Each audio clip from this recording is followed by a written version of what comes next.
Well, I'd say that what MD's getting here with me is a very experienced Premier League manager. Arguably, there's only 2 or 3 who've got more experience, games in the Premier League. I think I've probably got the biggest win rate out of a certain amount of managers as well. So I think if you're putting it that way, that's what I do. I win, that's what I do. I win, that's what I do. I win, that's what I do. I win. I've gone and pissed myself. What do I look like covered in this? I look like a fucking loser drenched in piss. I was gonna sing about yourself, but instead I went and pissed myself. At least I'm not lost all self-respect until now, because oh fuck, I've gone and shit myself. Well, would you look at this? I'm all covered in piss and shit. Just earlier I was looking swell, but by golly now I smell. And that's too bad, because I was gonna sing about yourself, but instead I shit and piss myself. The Daily Ramble podcast. Hello Hammers fans, David Moyes here, and you're watching Claret and Booze. Don't forget to like and subscribe. Oh, cheers, Dave. Very nice of you, mate. Very nice of you. Yeah, thank you. Yeah, I hope you're all well this evening. I hope you've all recovered from, well, look, we're used to it now. We're used to getting fucking raped on just another weekend, isn't it? Just another weekend. I know. It's just the way it is. But Another day in paradise. Yeah. I mean, we're gonna cover quite a lot in this show, so we'll decide whether or not we go. If we do the player ratings, we're gonna whiz through them pretty quickly. Let's do it. We won't ponder on it. But like I say, Gary's gonna talk about his day out at Stamford Bridge, and then what I'm gonna do is I'm gonna hopefully alleviate some of your anxiety that I've had a day today as well about Sullivan. Is he up to his old tricks? Everything else, blah blah blah, with Lopetegui and everything else. So I'm going to tell you what I know. All right, Gary. Oh wait, before we go to you, Gary, Mickey, how are you? I feel brain dead. I really do feel brain dead. Have you ever watched a TV program? Have you ever watched a TV program or something? Yeah, you're watching it, but your head ain't now. You're not watching it. You're watching it, but you're not. And that's exactly how I felt. Like my attention was to it, but I'm thinking, where's the fucking time going? Because I don't know. It was like just a real moment. Mate, I felt the same. I've never known it this bad, where I'm watching West Ham and I'm seeing Bowen hit the crossbar, didn't feel anything. I'm seeing the Chelsea first goal go in, nothing. I'm seeing the second goal go in, nothing. I'm just, like you just said, I'm just literally watching it, but not feeling it. Even the fourth goal, when they come out, usually I would be like, for fuck's sake or something. Yeah. Like, that was a masterstroke. That was a masterstroke. Can I tell you, I made some new friends behind me in the stand, Mickey, right? And we're chatting at half time going, Caduce's played all right. Bowen's played all right. Alvarez has been the only one that's provided any defensive cover in the middle, right? I know he screwed up a bit for the first goal, but he's been the shield in the middle. And second half, he's taken Alvarez off. Is he injured? No. He must be injured. No, he was the best player. No, Gary, you heard in the post-match press conference why he took Alvarez off. He literally took Alvarez off to queue up his post-match press conference and blame him. That's what he did. But we'll talk about the press conference after. Yeah. But Gary, go on. First things first. How was your day at Stamford Bridge? A lovely day out in the sunshine today. I left at 10 o'clock. Met Chris down at Mile End. Went across to West London. Right. We went in the Hollywood Arms, Hollywood Road in near Earls Court. And a lovely pub. If you get a chance to go there, right? Walked in, who's sitting on his own with his dog? It's Frank Lampard, right? Over by the wall, keeping himself to himself, right? Junior. So I thought, I can't miss this chance. So I got a drink, got a beer. What dog has he got, Gary? Just out of interest. It's a little tiny fluffy dog. He's a nice dog. Nice dog. Oh, right. Okay. But he lives around the corner apparently in the Boltons, which I assume is quite an exclusive sort of area, right? Nice place to live, fuck me, right? But anyway, I went over with my beer and I said, Frank Lampard, how are you? He said, yeah, I'm right. He gave me a very firm handshake, good eye contact, no criticism so far. And I sort of, he thinks I'm Chelsea, right? Obviously.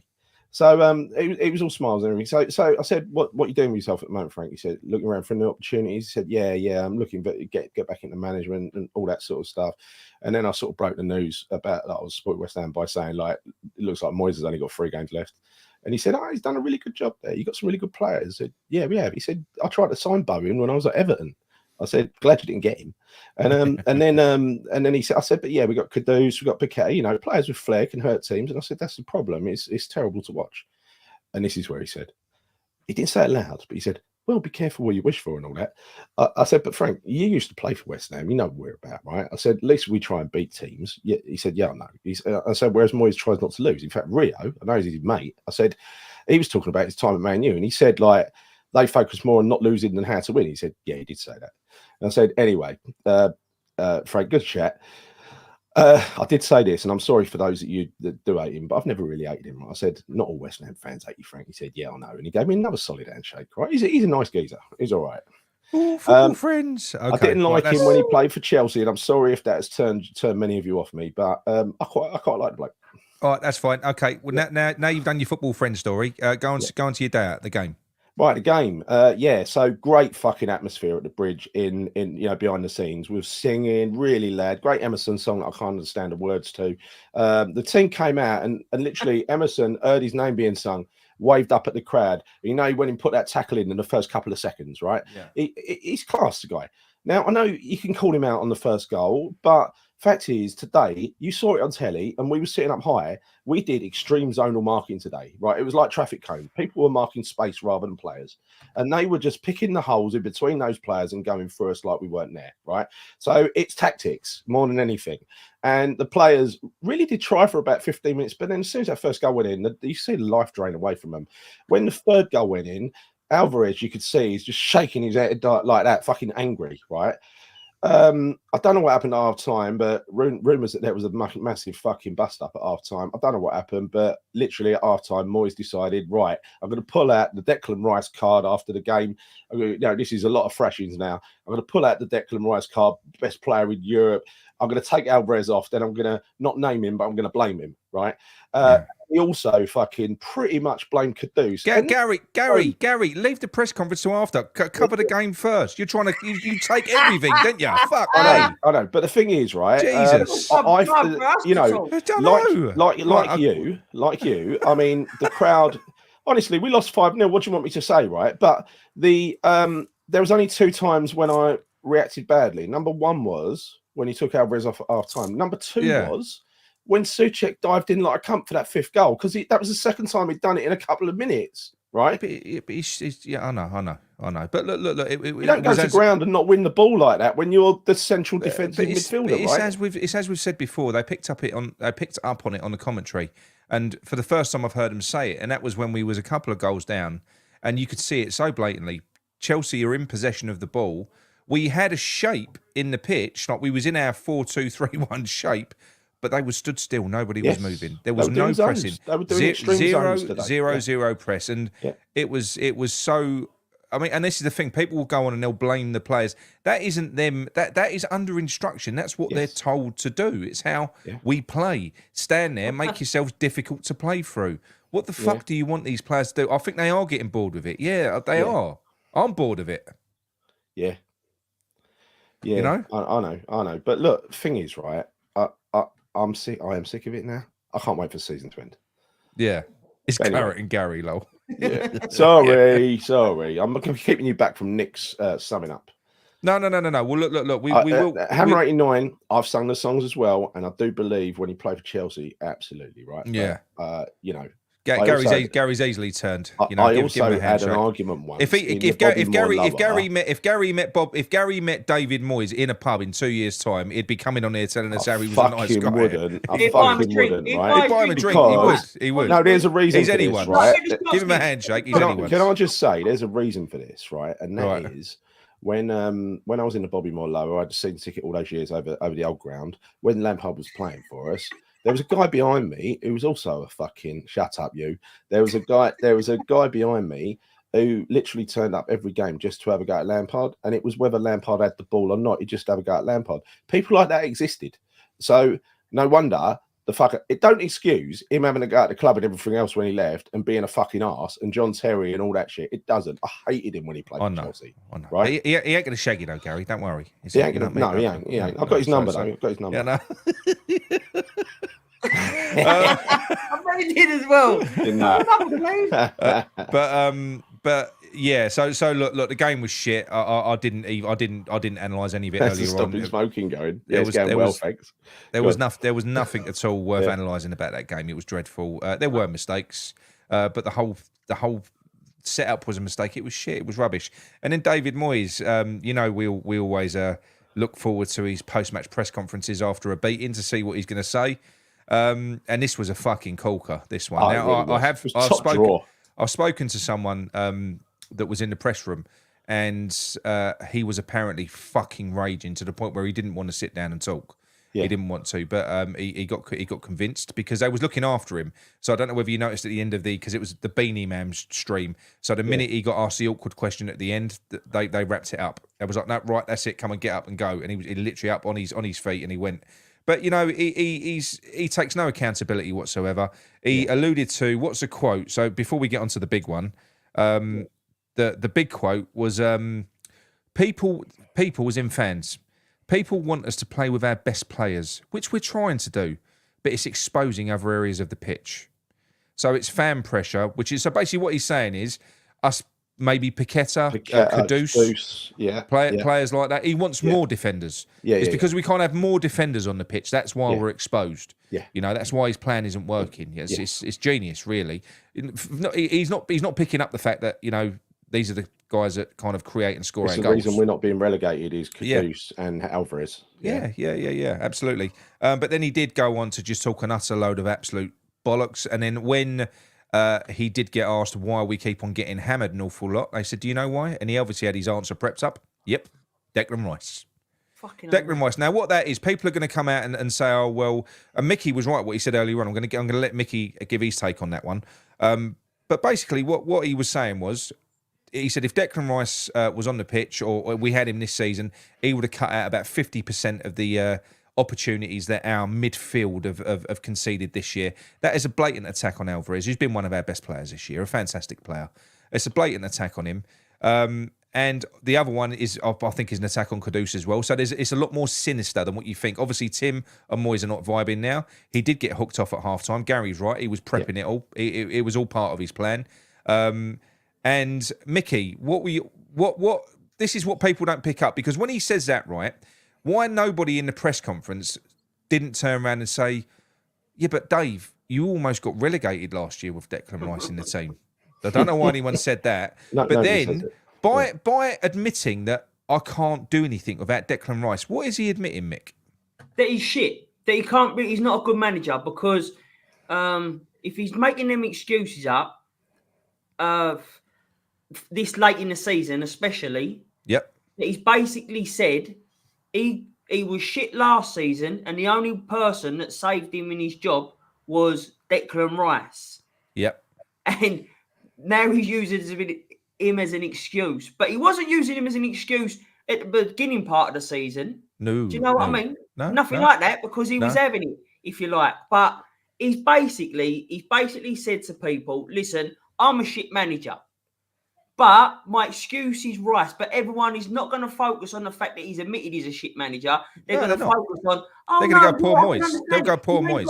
You ain't got Rice. Poor Moyes, he ain't got Rice. So he fucked himself, really. And he could fuck off. I mean, with all due respect, because I was listening to TalkSport earlier on, and you had Pardew and the other guy on there, the DJ, I can't think of his name now. They're good. They're quite good to listen to, them too. But they were talking about this, where he used Declan Rice, and Pardew even came out. He went, well, look, Angie's under a bit of pressure at Tottenham. You don't hear him coming out saying it's because we've missed Kane. It's because Kane's gone. You don't do that. That is weak. You know, why would you? Who said that? That was Pardew said that. Oh, wow. Okay. Yeah. Good. Yeah. So he said you don't hear Ange coming out saying, I ain't got Kane. Because it is weak, it's piss weak, and this guy, like I've said, he will never take accountability. Nothing is ever his fault. He never looks at himself ever. No. He is fucking vile. He's a vile bloke. But he is now, people. He is literally raging, absolutely raging. He has believed all season long that he's going to get a contract. He's believed that. He's believed it because that's probably what it will have been what he's been told because he's been strung along. But the realization has obviously fucking hit, and it ain't, and he's gone off. He's gone off the rails. He's turned into a super cunt.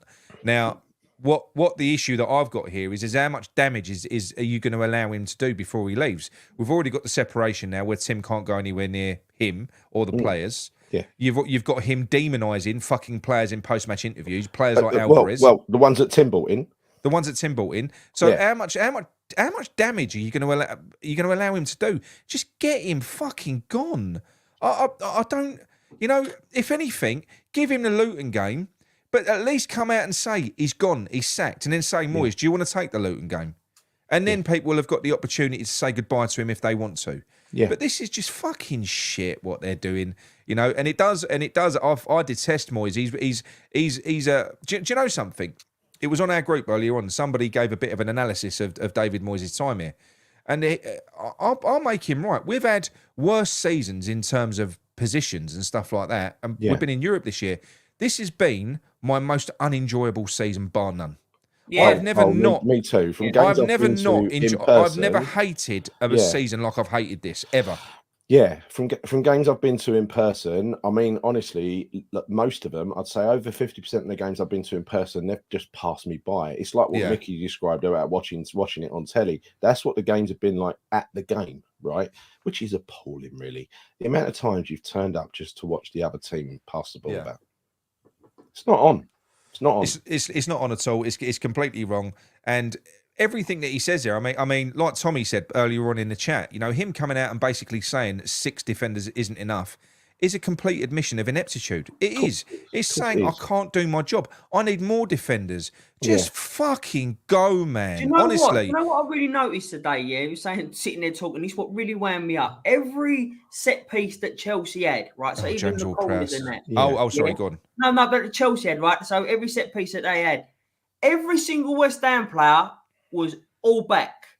Yeah. Like they always are. So where is a counter-attack on for that? It's like there isn't one. That's what I'm saying to you. So it actually wound me up today because I noticed it a lot more because I'm just sitting there looking at it and how much low block, sitting back, park the bus we do. And even at 3-0 down, 4-0 down, we're still playing that shape. It's actually mind-numbing. Mate, we've been saying it for a long time. Moyes is a fucking fraud. I mean, you can't talk about anything tactically with David Moyes because there is no tactics. He's put as many bodies behind the ball as you fucking can. That's all it is.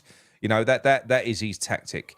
But if you look at the likes of Pochettino at Chelsea, he struggled when he's gone in there this year. He's had a load of a massive squad to deal with, a load of young players, a load of players thrown on him that he probably didn't want. But you know what? You can see it's coming through. This is what a good manager does. He's starting to implement his philosophy. I've got a comment on that. Yeah, but they're playing good football. They're playing football out they're playing the ball out from the back. You can see what he's trying to do. I can never see what David Moyes is trying to fucking do. Yeah. I can never understand what he's trying to do. At least with Pochettino, you can see it. You can see when he was an identity. There, when Potter was there, the players were taking the piss out of him, right? They were calling him Harry behind his back and stuff like that, right? They were really taking the piss. That's because Potter just couldn't control those big egos, those big, well-paid egos. Pochettino has come in, and one massive strength of Pochettino. I'm saying like John, saying Pochettino, right? I like Pochettino.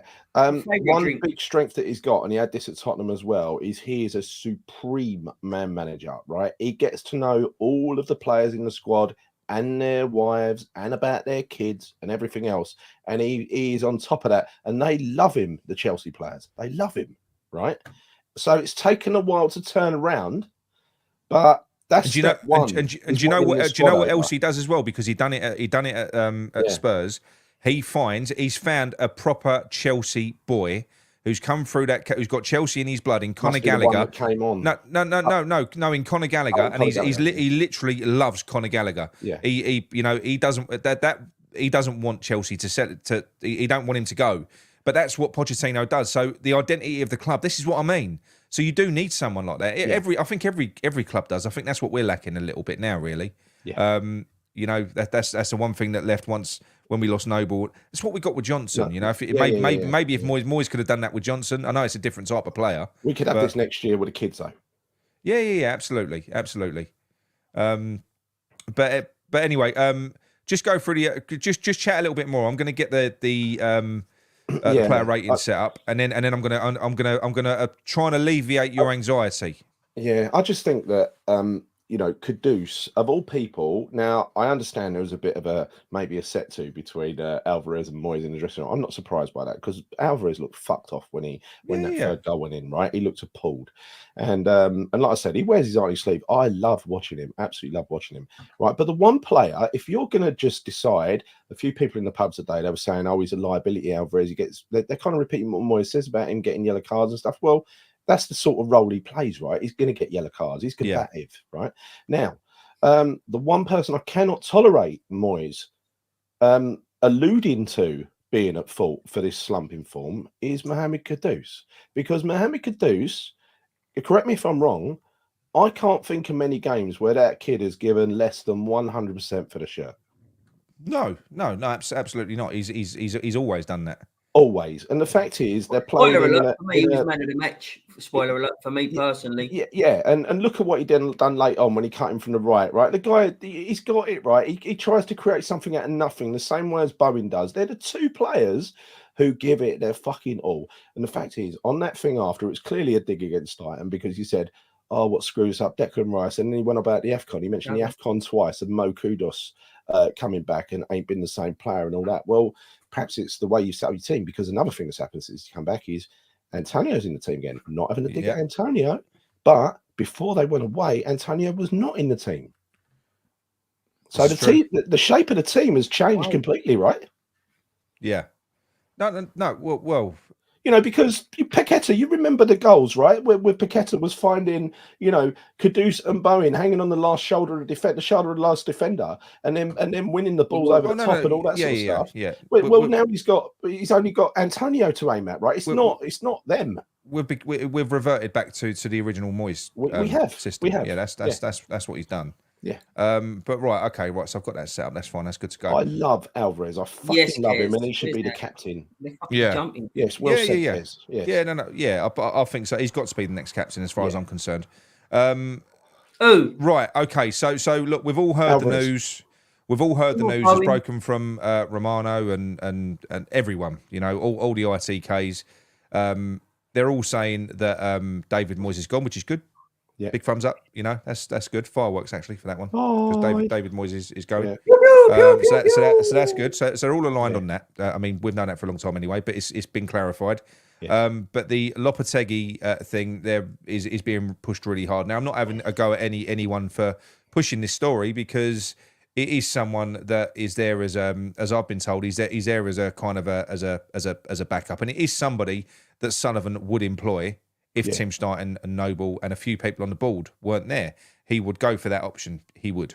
So the fact of the matter is, Tim and Noble and somebody else on the board, it's not been clarified who, are pushing for Amorim. And Amorim is very much a deal that's in the making. So the rumours about Lopetegui are true in terms of that he's spoken to the club, and Sullivan knows him very well, and it isn't. If Will Salthouse is involved in this deal, I don't know in what capacity, because George Mendes is the agent. Yeah. So that part, that's the part of the fucking story which I didn't get, was circulated earlier. Yeah. Sean put that. But that's the part of the story I don't get, because they're saying it's Mendes is fucking, it's Mendes, and Mendes has got a relationship with Sullivan. He wouldn't need Will Salthouse as an intermediary. Yeah. So maybe Salthouse is his fucking Figgy's agent. Maybe, but it's not. So I don't get it. There's a lot of shit going on in the media at the moment to promote Lopetegui. So the likes of George Mendes has got amazing connections in the media. So these people speak to the likes of Jacob Steinberg. They speak to all of the others. And it's no coincidence that Lopetegui has been linked last week to AC Milan. It's no coincidence that he's linked this week to Bayern Munich. Like fuck is he? He ain't going to get any jobs. But this is all designed to raise the guy's profile, so that maybe, I don't know. I'm not saying the club are doing that, but this is so that, because I think Sullivan's a bit simple. It's so that George Mendes can go to Sullivan and go, look, Bayern Munich are after him. AC Milan's after him. He ain't that bad. He's not as bad as what the fans are saying. Yeah, so and some of the fans go, shit, if Bayern want him, let's get him in now. Exactly, but it's all nonsense. It's all games to raise his profile. He ain't gonna end up there. That ain't never gonna happen. No. Same as he weren't gonna at AC Milan. But the fact of the matter is, I think if we were to get Lopetegui, it would be a nuclear option. It would be a backup option. So, and it's not that I think, it's what I've been told. I do think that Amorim is the favourite and is the preferred. But I do also know that we are currently actively looking. We're currently actively looking. So I speak to a few people that have been told to keep tabs and look out and feed back to Sullivan with managers that fit a certain profile. And it's not the older profile, it's more the Amorim profile. Basically, it's due diligence, because this deal won't happen until the end of the season, because they've got to play Porto in the final. So it won't happen until the end of the season. But they're doing their due diligence to see if there's anyone else out there, or just in case it falls through with Amorim. So I don't think it's a bad thing, but they're currently actively looking. If it was done with Lopetegui, they wouldn't be actively looking for another manager. They are actively looking for another manager. They're getting managers queued up. Amorim and Amorim's the favourite. Lopetegui's the fucking disaster recovery solution, and they're going to be looking for others that can hopefully fill the void if Amorim don't come in. That's what I've been told. If it doesn't go that way, and all of this turns out, and look, because I want to believe this as well. I do want to believe this, because, and I'm not being naive. I know what Sullivan is. I know completely what Sullivan is, and I know what he's done before. And I know this would be completely out of the ordinary for David Sullivan to go out and pay a release fee. He's never done that before. But then again, he's never had a director of football before. He's never gone out and spent 500 million in 4 fucking years before. He's never done that. So times have changed a little bit. I'm going to kind of put a little bit of faith in the fact that there is going to be. I think it's going to be Amorim. Like I've said before, I'm sticking to it. I think that's the one who I think it is going to be.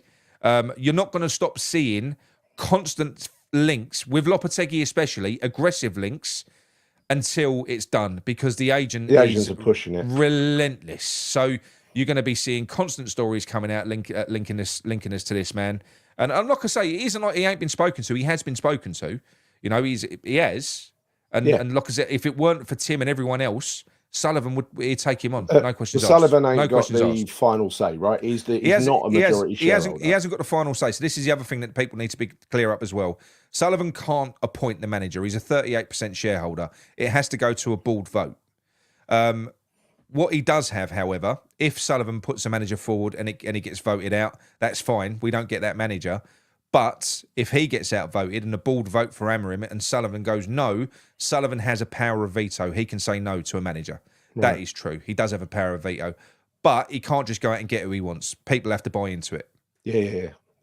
People have to buy into it. So, hopefully, it is going to be Amorim, because that'll be amazing. That'll be amazing if we do get Amorim. And then, do you know what? Then it will be a completely different story, because if, say, for instance, it goes the way that it's being reported everywhere, say he is going, you know, with this imaginary Will Salthouse connection, and he's going to go out and ignore Tim, ignore Noble, and get Lopetegui in, Tim won't stay. So that, and I don't think that Mark Noble will probably want to attach himself to this either.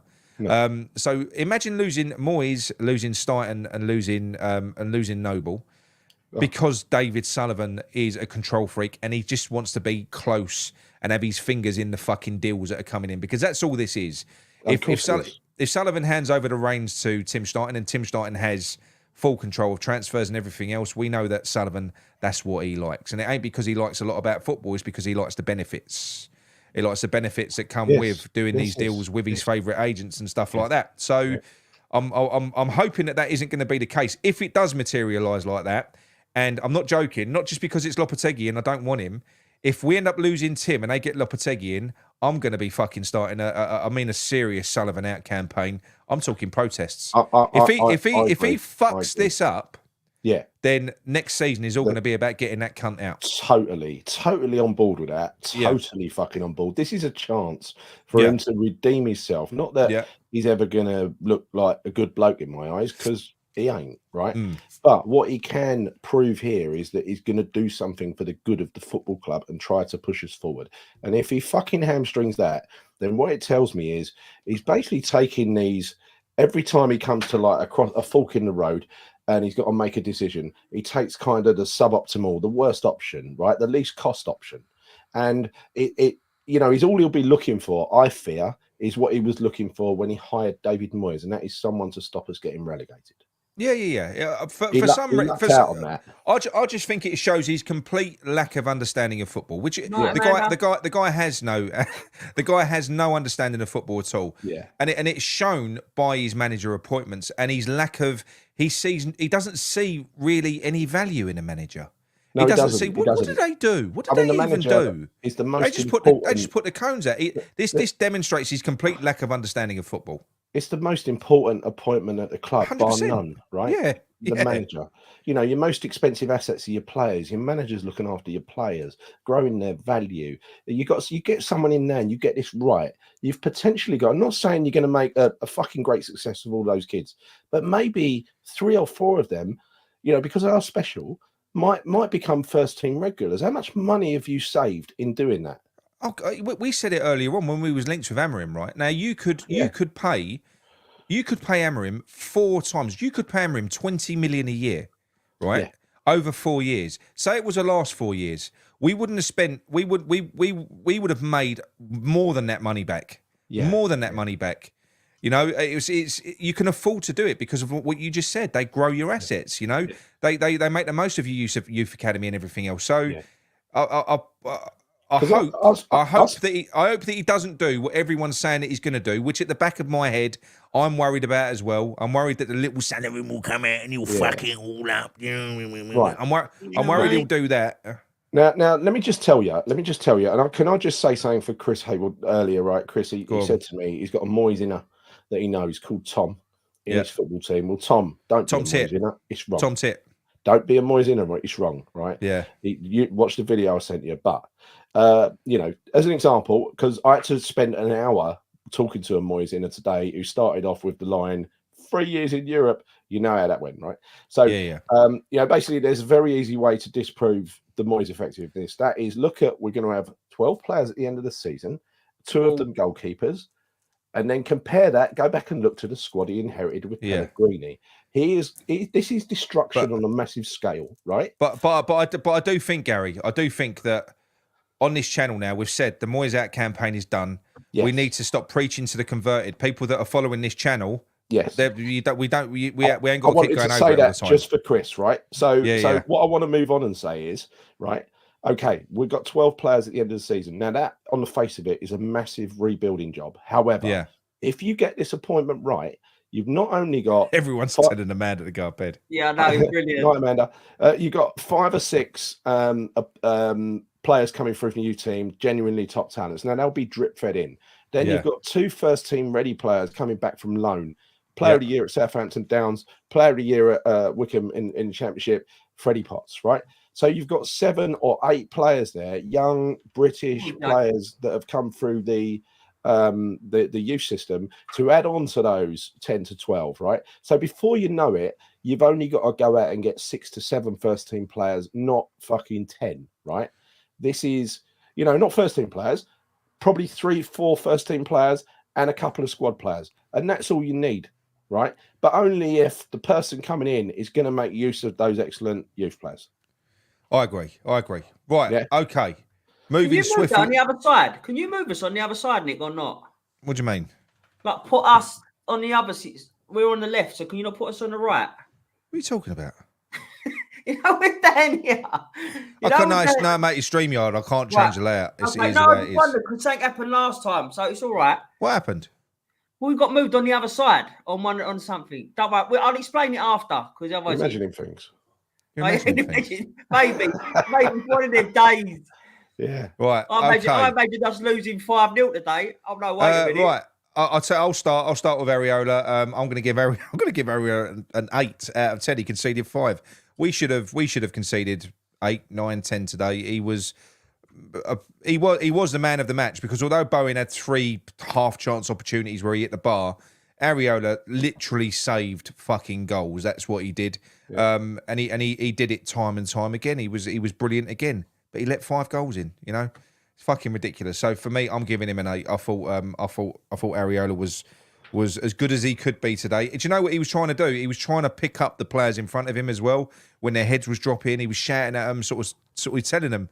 He was telling them to sort of lift themselves up. It just weren't. It weren't working. None of them players wanted to be out there. Paqueta weren't injured when he went off. He was just like, fucking get me out of here, will you? Yeah. Right, Mickey, Emerson. Yes. Oh, do you know what? I need the chat to help me out with this. I proper zoned out for the fucking match. I didn't think he was much cop. There was a couple of tackles he put in, but defence is just fucking shit. We were shit the whole way through. I'm struggling for a 4 or a 5 of Emerson. I really am. I don't know if to donkey him up or not, but do you know what? I'm looking at the chat. People saying 3s and 4s. I'll go for 4. Let's give him a donkey. He done a few good things, but we were the run through the middle was quite good. Yeah, but we were heavily exposed and brutalised everywhere. Yeah, few and far between. Give him the 4. I want to donkey him up. Gary. Oh, Sufal got murdered, but you know what? I'm not going to mark him low because he can't. I'm going to give him a 4, right? Because I'll tell you why. At the end of the game, like at Fulham away, he was the one who led a very small handful of players to the away supporters to give us a clap, and I love him for that. Souček. Yeah. Look. They're honest players. Both him and Souček. I just think they're both Souček. Shit. It was Sufal, Souček, Bowen. Behind them, lagging behind was Zuma because he could barely walk. And what's going on? Yeah. Right. Zuma. Oh, he wasn't even there. He was shit. He's our captain. I'm sorry, won. By the way, I uploaded that picture of his knees. Do you want to see it? Disgusting that, yeah. Yeah, you can do. Well, I might as well. Go on. Let me treat you people, you lovely people, to a picture of Zuma's knees. This is real from the West Ham, right? Check out that left knee. Yeah, that's his right knee, Gavin. That was right knee. Where's my left? As I'm looking at it, right. But look at that. Look at the left one. And that's the left one. But this one here, that's not good, is it?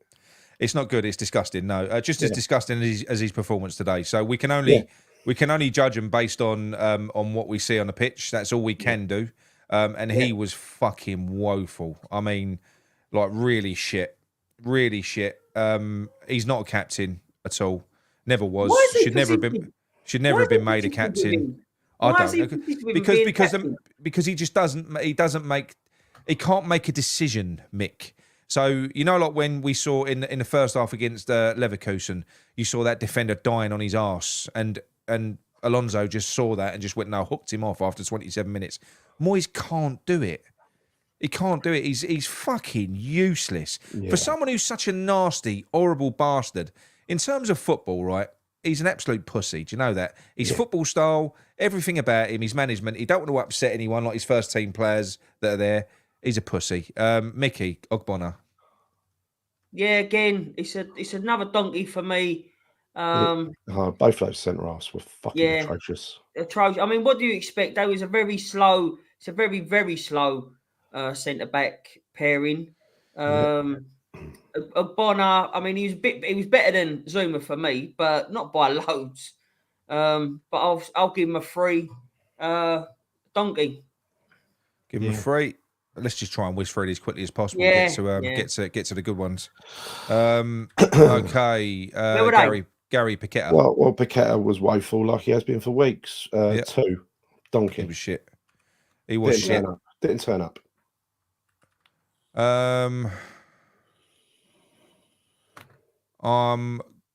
Alvarez was awful as well in the first half. He weren't as bad as the rest of them. I thought he was better than Souček by a country mile. He gets a 4.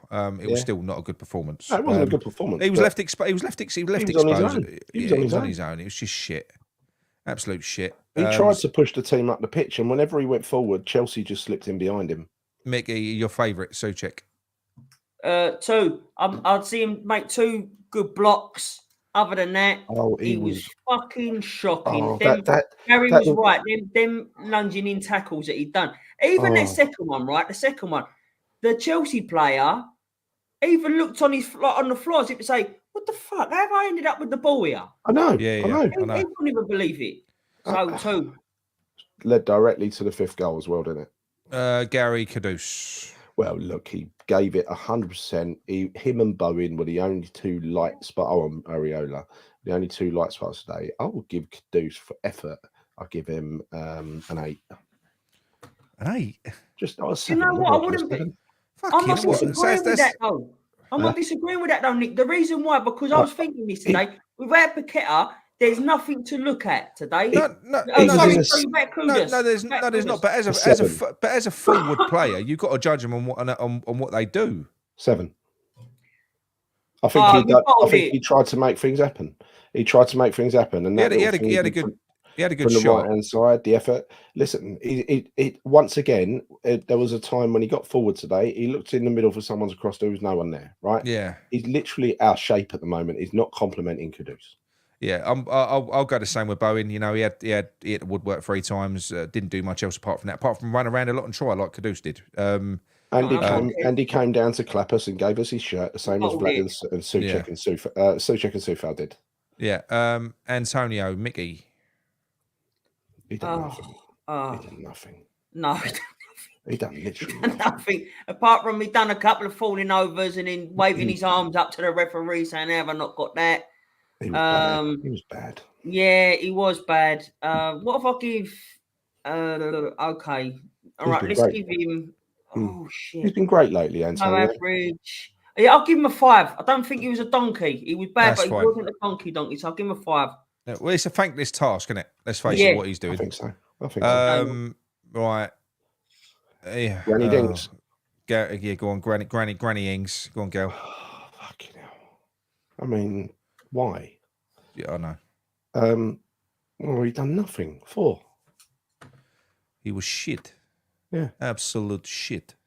There's no way. I can't really critique his place. They did nothing. Prowse, right? Do you know what? If I had these commentators once more go on about him and his free, do you know what? He had like his 5,000th attempt today to try and equal David Beckham's record. With that second one, didn't he? You better goalkeeper could have fucking caught that. It weren't that great. It was honestly, I'm not joking.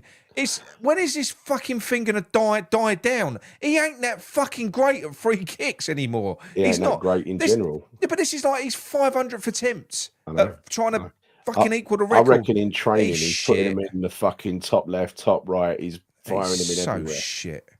Yeah. You know, honestly, I'm sick of him.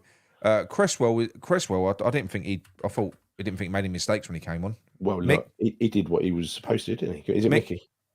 So it just, it's not his fault, but it just annoys me that he's come on when there should have been so many other.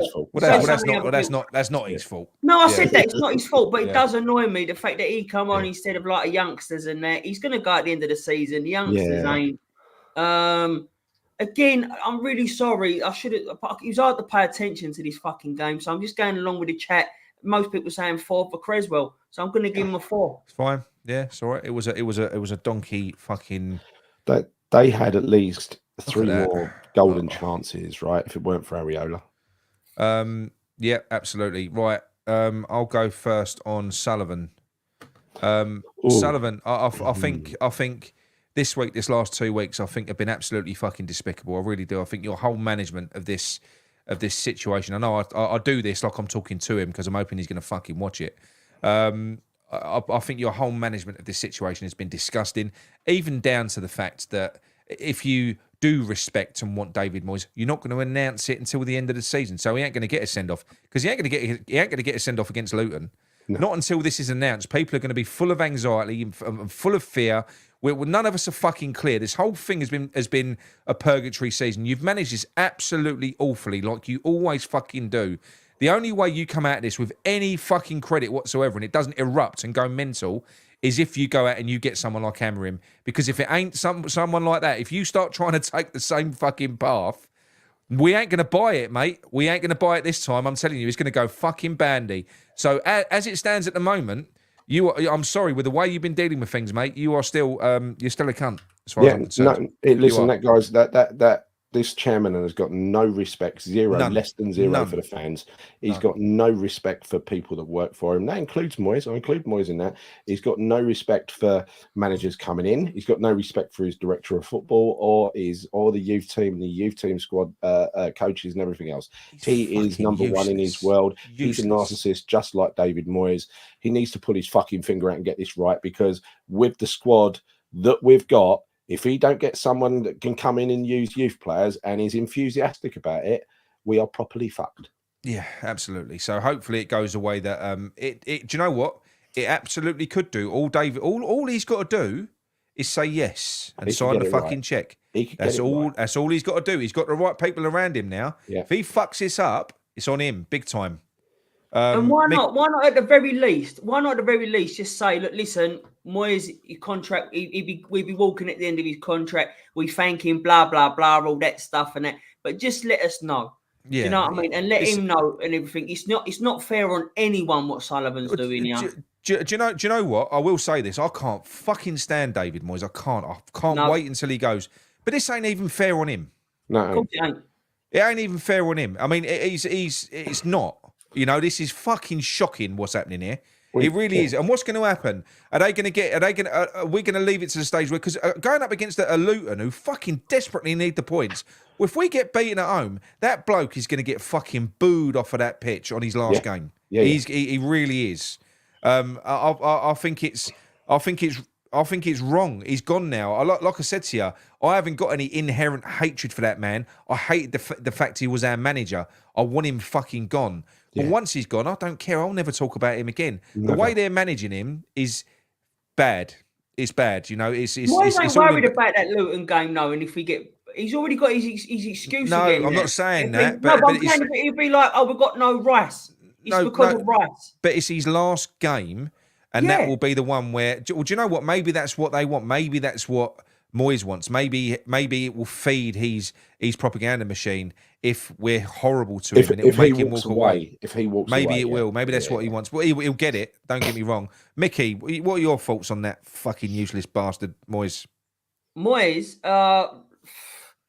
do you know what? Like, we're saying this, but it's actually pissed me off. I don't really react badly to any sort of it doesn't affect me on my day-to-day life when we lose or something. But today was just absolute brain dead and made me feel blah about it all. It was horrible. It's not nice to watch. I was actually gonna bring up a load of them, all the big results, like our losses this season, and I was also gonna show what, because everyone reacts better when it's visual, but I was also going to show what this second half of the season was like under Moyes and say, see, be careful what you wish for. It's all bollocks, right? But I couldn't even be bothered to do that after that game. He just sucks the passion out of you.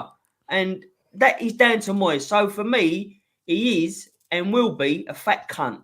He is a fat cunt, and like I say, this season we've conceded. I think I've already said it, but we've conceded 70 goals, and the last time we conceded 70 goals was in the 2010-11 season, and that was when we got relegated. That is how shit this has been, and the only reason we are not down the bottom, because if you look at our expected league position, it was 17th going into this game. Be about 19th now. It was 17th. We are so lucky that we had Areola. We were so lucky that we had so much luck at the start of this season. For instance, Chelsea were no better in the first half of that game than what they was when they came to our place. That could have been 3-0 when they visited us before. But Areola he was superhuman. We were so lucky. Where do you think? I mean, look, let me point out something first. We have not won a game without Alvarez on the side. Where do you think we would be now in the league without Alvarez and Kudos had we got McTominay and Maguire? I think we are not far off being, apart from Sheffield United, the worst team in the league. I agree. Luton play better football than us. They do. Burnley play better football than us. Yeah. Nottingham Forest blew us away. Goals are fun, though, Nick. Goals are fun. But Nottingham Forest blew us away. Yeah. Sheffield United are the only team that I think they outshit us. We are... And look at the money he spent to assemble this fucking squad. And look at that backline. 450 million quid to get from Pellegrini's great squad, actually, to 12 players with Zuma, including Zuma. Yeah. Someone said we would have been 16th, 17th, but I would have thought that we'd have been worse off than that if we had the first half of the season like we're having the second half of the season. Yeah, it's so bad. But it's taking the expected league position is taken out of the data. So that's how you play in a game, how many good chances you create, and everything else. Okay. And that's your expected goals for, expected goals against. We've outperformed that in the first half of the season. We were fuck lucky. I mean, look against our how many games have we conceded like 20 to 30 shots on our goal? Against any decent team, we've done that. It's fucking ridiculous. It really is. It's sickening. So I'm done with it now. Sullivan does need to come out. He's not going to. I don't know why I'm saying it because he won't. He won't do it. He's just going to let this run. He is. Sullivan cares about himself, just about himself. That's all he cares about. He's trying to, Lopetegui. The attraction for Lopetegui is he's a free agent, and he doesn't have to pay a release clause, and he's probably not demanding great wages, right? No. Because he's a free agent, he's desperate for a job, right? So he will be grateful, and Sullivan loves a manager to be grateful for having the job. That's what Moyes was, right? And you know that since he's walked out of Wolves, no one wants to touch him because he fucking walked out of the job, right? So he's desperate for a job now, and a job in the Premier League, aside the profile of West Ham, he's going to be grateful for that. So can he find another grateful manager to give that to the board as an option? I don't know, right? But I want someone who ain't grateful. I want someone who's going to come in here and not sort of consider that staying up or finishing halfway is a great fucking performance. I want someone with a mindset of hammering to come in and basically aim for the stars. Yeah, no, absolutely. And look, some of the managers that have been mentioned as well. So this is another reason why I don't think that Lopetegui would be a good fit for Moyes. This is what I don't get, because David Moyes historically does not like anybody that challenges him. Yeah. Nobody. He likes yes men. That's why he does like, Moyes is subservient. You remember the January transfer window that he fucked up when we was in the Europa League, and he came out and he gave that grovelling apology. He came out. He was told to. You got to go out there and take this. He proper kissed their asses for about half an hour. It was awful. And that's why Karen loves him. It was cringy. He just, you know what I mean? He's such a company man. And this is another reason why. Yeah. And this is another reason why I've never been able to attach myself or like him, because I see him as one of them. He's one of them. And, whereas when we had Bilic, when we had someone like Bilic in there, he felt like he was one of us. I don't think it's, without being too controversial, I don't think it's a coincidence that they all like using the same agents. They're all inside the tent working on these things together. It doesn't take the wildest of imaginations to understand why. No. Yeah. No. So, it's a little club. What? No, but look. To make it clear, Gary, all football is like that. It isn't just West Ham. It is. Yeah. With us, that is why, especially, we are restricted to the number of people that our trusted agents can bring to us. Yeah, it's all corrupt. No one is more corrupt than Daniel Levy at fucking Spurs. Absolutely, I'll tell you that much now. Absolutely, yeah. He's a dodgy cunt. He is. Yeah. Right. Okay. So I'm gonna make a quick phone call to you, Mickey, just to make sure my thing works. Mate, how you doing, Mickey? Oh no, I do you, Gary. You'll be relegated, Gal. So I've been demoted. Yeah. That's all right. It's coming through. Is that working? Yeah, it's working.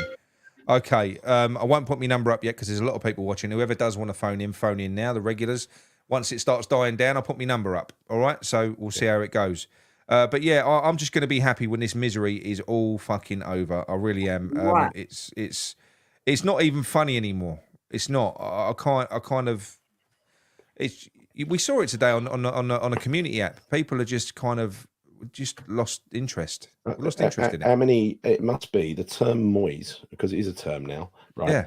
That must be. I mean, if you look at all the videos, all the content, all the tweets, and everything that's been made, fucking hell, he's dominated the agenda. Not the players, Moyes.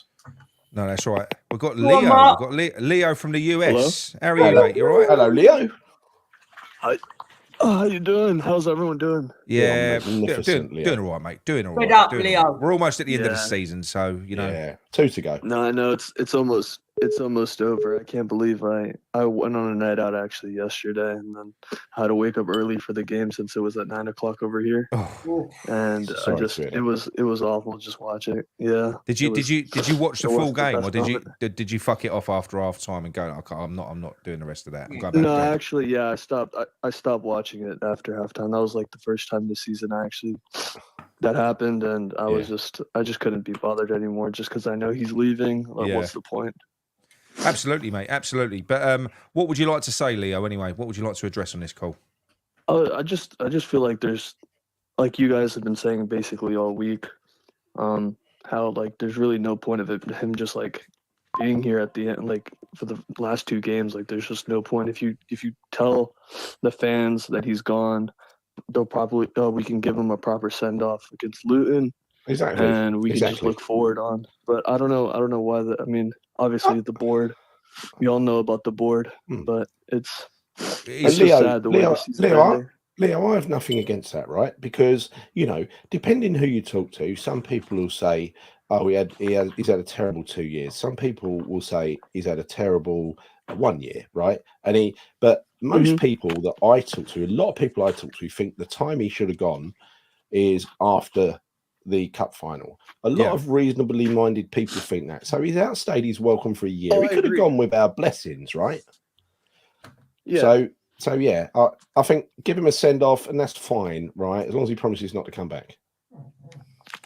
I agree. I think, like you said, if he left after the cup final, I think everyone would have praised him for leaving on a high. But at the same time, I think he saw that as an opportunity to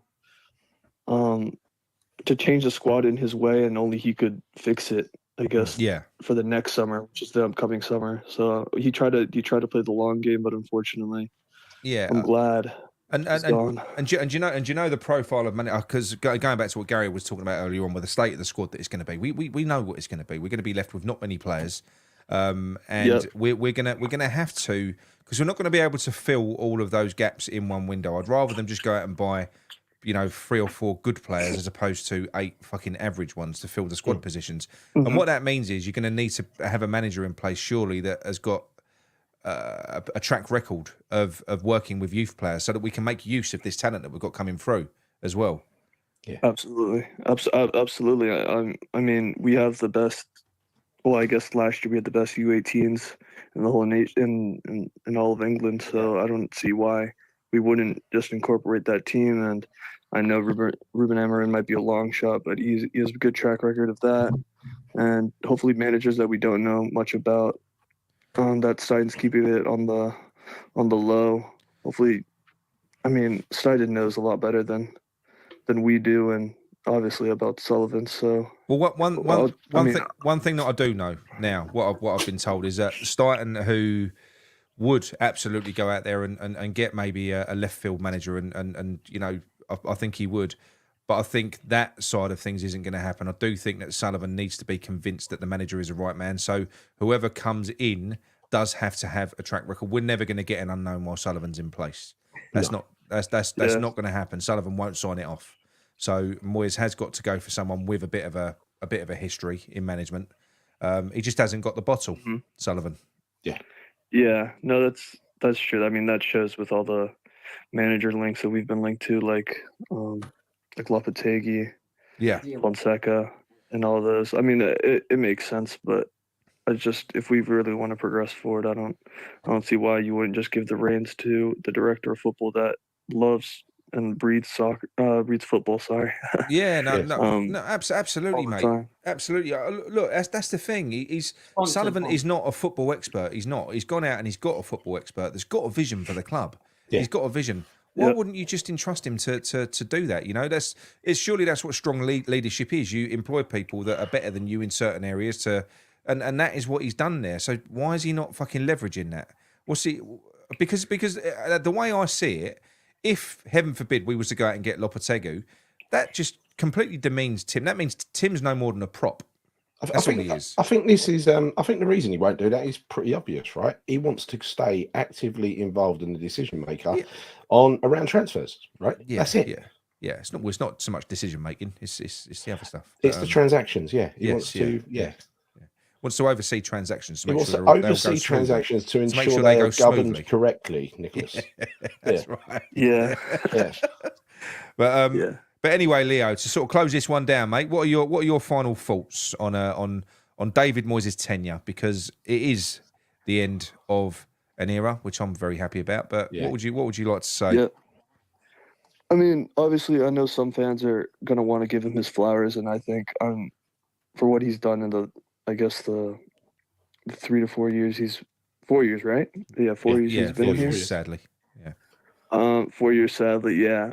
He's actually killed a lot of people's perspective on watching football. Like, I loved watching all the Premier League games. We wake up early in the morning, watch our games, and then watch who's ever has followed us. But now, like, I can't even like pay attention to the screen anymore whenever we're watching. Like, it's just not football, and I'm glad this time is over. And I couldn't be happier, and I actually rejoiced when I saw the Fabrizio Romano tweet that he said we were done. That he was basically confirming. I actually was so happy. So I'm looking forward to the next. I know the summer is going to be huge for us, so I'm looking forward to the summer, and hopefully everything goes well, because I know you guys, the fans that do make it to the stadium, hopefully there's new life, and hopefully we get some of the old fan base back, because I hope so. That's what's important, really. Yeah, no, it is. It is trying to. I think you'll see that. I mean, I don't think you'll get all of the old fan base back until Sullivan is gone. I've got to be honest. I think, and he'll be gone at some point, one way or another. He'll either sell up, or the obvious will happen. He's not getting any younger, is he? So a couple more in cruises, Nick. I think it might be the end of him. You know what I mean? Might be, yeah. But anyway, Leo, thank you very much for the call, mate. Thanks, Leo. Yeah, thank you so much. Cheers, Appreciate mate. it. Yeah, have a good one, guys. Cheers, mate. Thanks, mate. So just let me do these few things. So we had Mark done £5 late to the show tonight, boys. Thank you, Mark. Pew pew pew. Mick Ingerson. He don't want to do it. He don't want to do it tonight. He don't want to Welcome do it tonight. aboard, Mick. Pew pew pew. Mate, I'm not getting any enthusiasm in your voice. What are you doing, Mick? All right, Mick. You can underperforming. She's got the flu. So go on, let's have it. Pew pew pew.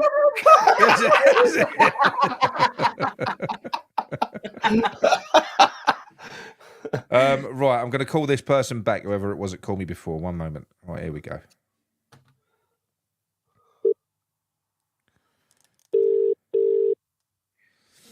I'm confused. I thought he was bad about the ball. I thought he was saying about they need to. He's working at the club, isn't he?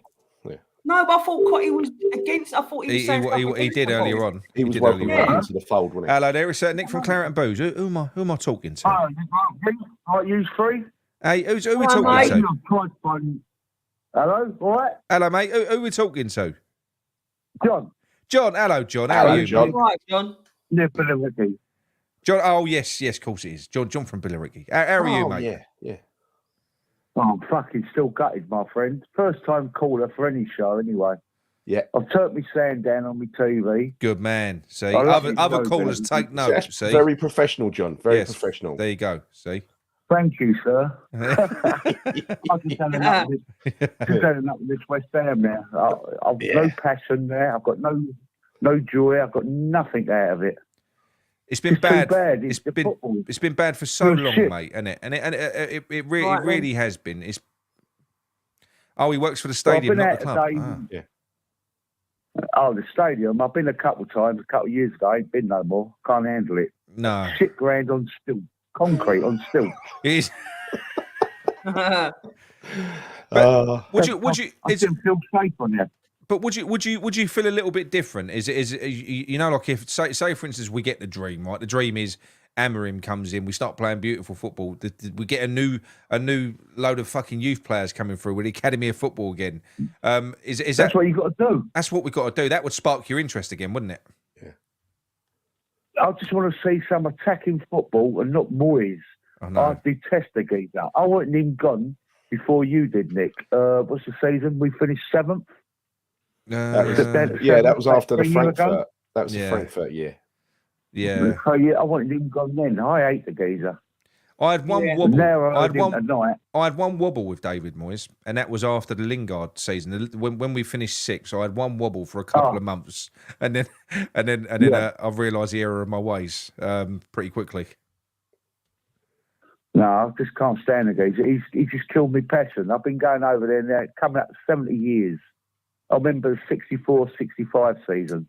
The FA Cup, European Cup, Winners' Cup. I remember it. Alan Seeley. Yeah. All them, and the football. We've had football, good footballers all through the years. Yeah. All right, we've been up and down.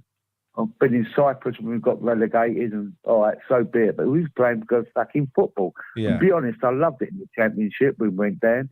In the lower first, we dropped down. Going to little away matches, Nottingham, Notts County, Coventry, Swindon. Loved it. I've enjoyed them. I've enjoyed the relegation seasons. I thought they were good fun. Like you just said, you go to places you ain't been before, you know. Yeah, it don't frighten me. Oh yeah. When you meet up all the away boys and in the boozers, you know what it's like away anyway. Yeah. Another thing I wanted to say to you was I heard a couple of weeks ago you was born in Myland and you went to St Mary St Michael's. Yes. I was there. Oh, was you really? What year were you there? St Mary St Michael's with the nuns. I went there as well. I went there. Did you know Sister Sylvester? Sister Mary when I was there. Sister Sylvester was really old when I was there, John. So you must have known her. Oh yeah, she used to walk me down the corridor, pull my ear up because I was only small. She pulled me up. I was about 6 foot. I've got ears like cauliflowers now. Was from her. Thank you.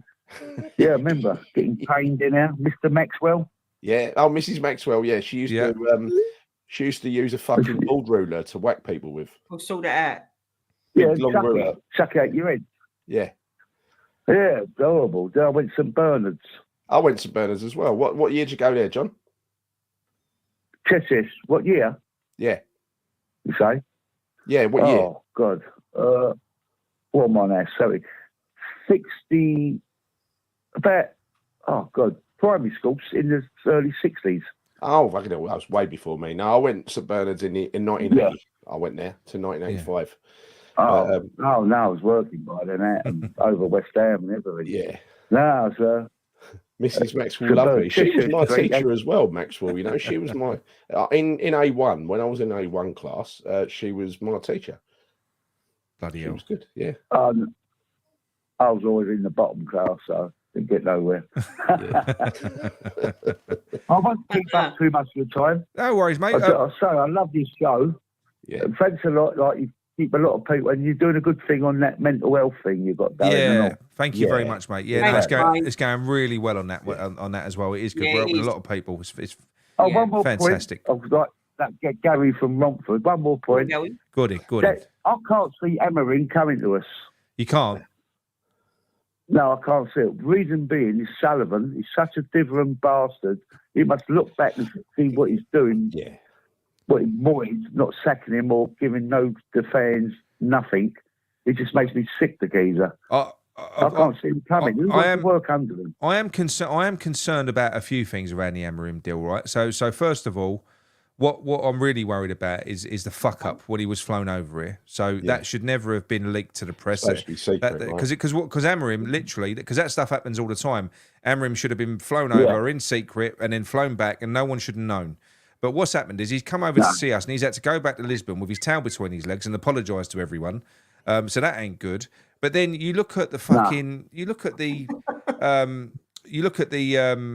way we're dealing with things now. You're exactly right. I do worry that managers will look at us and go, "What are they fucking doing?" Yeah, you know, it's horrendous. Top class coming to us. I think we will, mate. And the reason being is because, like anyone else, I'm not being funny. You got Tim Stein there. We're in London. We are a big club. We are a sleeping giant. There is a bit of a problem there with Sullivan, but also there is from what I've been told, there is, as much as we say Sullivan does diver and he does this and he does that, he's actually quite good to work for compared to other managers at other clubs. For instance, could you imagine being Pochettino working for Ted Bowley? Could you imagine? I mean, he's a rich nutter, isn't he? He's a rich nutter. So I don't think he's as bad to work for as what we think. I think there's a lot worse out there. Yeah. You know, there's a lot I know worse we out there. spent a lot of money, haven't we? What was it, 500 million or something? Yeah. Whatever we spent and what lot we of lost on the players. Yeah, he's All right, then. Well, he's people, useless. thank you. But anyway, John, thanks very much, Thanks, mate. bud. Mate, cool, John. Speak to you Good again soon. memories. Cheers, See you John. later. Thanks a lot, boys. Yeah, thanks, Hey, mate. Mickey, forget Yes. them pew-pews, geezer. Fucking drive me nuts. Give him a pew-pew. Give him a No pew-pew, one the mate. John boys For you, got with just your for you, mate. pew-pews. Pew, pew, pew, pew, pew, pew, There you pew. go, John. Special pew pew. All right. Thank you. People, have a good night, yeah? Cheers, mate. No, Cheers, see you John. later. Keep it up, boys. Thanks, mate. Ta-da. Thanks, Love your mate. show. Cheers, mate. Bye-bye. Right, shout out to Alec. Cheers, Alec. What's happened to One Carrot and Booze membership. Oh, you Someone- gentleman, Alec. You Pew, gentleman. pew, pew. Someone did take it, and I just forgot who took it though. But he did say thank you. Yeah. Right, okay. We've had no Gary, have we? Shall Where's Gary from Watford? I phone him? Shall I phone him? Hang on. Go on, phone Gary. I mean, we've had him all season. We can't not have him tonight, can we? Pew pew pew out, Mark. You're banned. Pew pew pew out. What's that? Pew Hang on. pew pew out. Mark's gone. Said he's bad. Yeah. I can't find him. I Yeah, can't Mark. find him. Mark, yeah, What's that? Mark Pendleton. He got it. He got Alex membership. Welcome aboard, Mark. Welcome, Mark. I mean, early love on, it, Mark. Mickey, early on, it was like your pew pews have been moist. Got to say. I don't think Yeah, we're going to but get. I I don't. I told don't you think we'll get. I don't think we'll get many calls tonight because I just think people are just. Exasperated. Fed up. Like that's what I'm Yeah. saying. I was the same way earlier on. It's this show that sort of brings you up. But There's That's a why number. we do Call this. in if you want to. what did I say Yeah. to you backstage though, Gal? I said Yeah. tonight, if I could put it in words, it'd be like pew pew. That's Yeah, how my mood was. Poo That's how I poo. felt. Yeah. Here we go. Here he goes. Right. We've got Ryan. that How are is- you, that mate? is- You all right? Oh, sorry, Oh, what have I done? You got Ryan? right? Oh, hang on. Has it gone wrong? Ryan? Hello, Ryan? I'll Well, have to just phone say him. this. And he- That'd be and a he good writing idea. on now. 'Cause The people who love the pew pews, they get a nice mug. The people who hate them can buy them and throw them against the wall.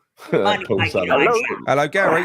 Right, Gary. 1 minute, mate. Ryan, I couldn't hear you there, mate. I'll phone you back afterwards. So we'll get Gary out of the way because he's let him have his say. How are you, Yeah. Gary? Anyway.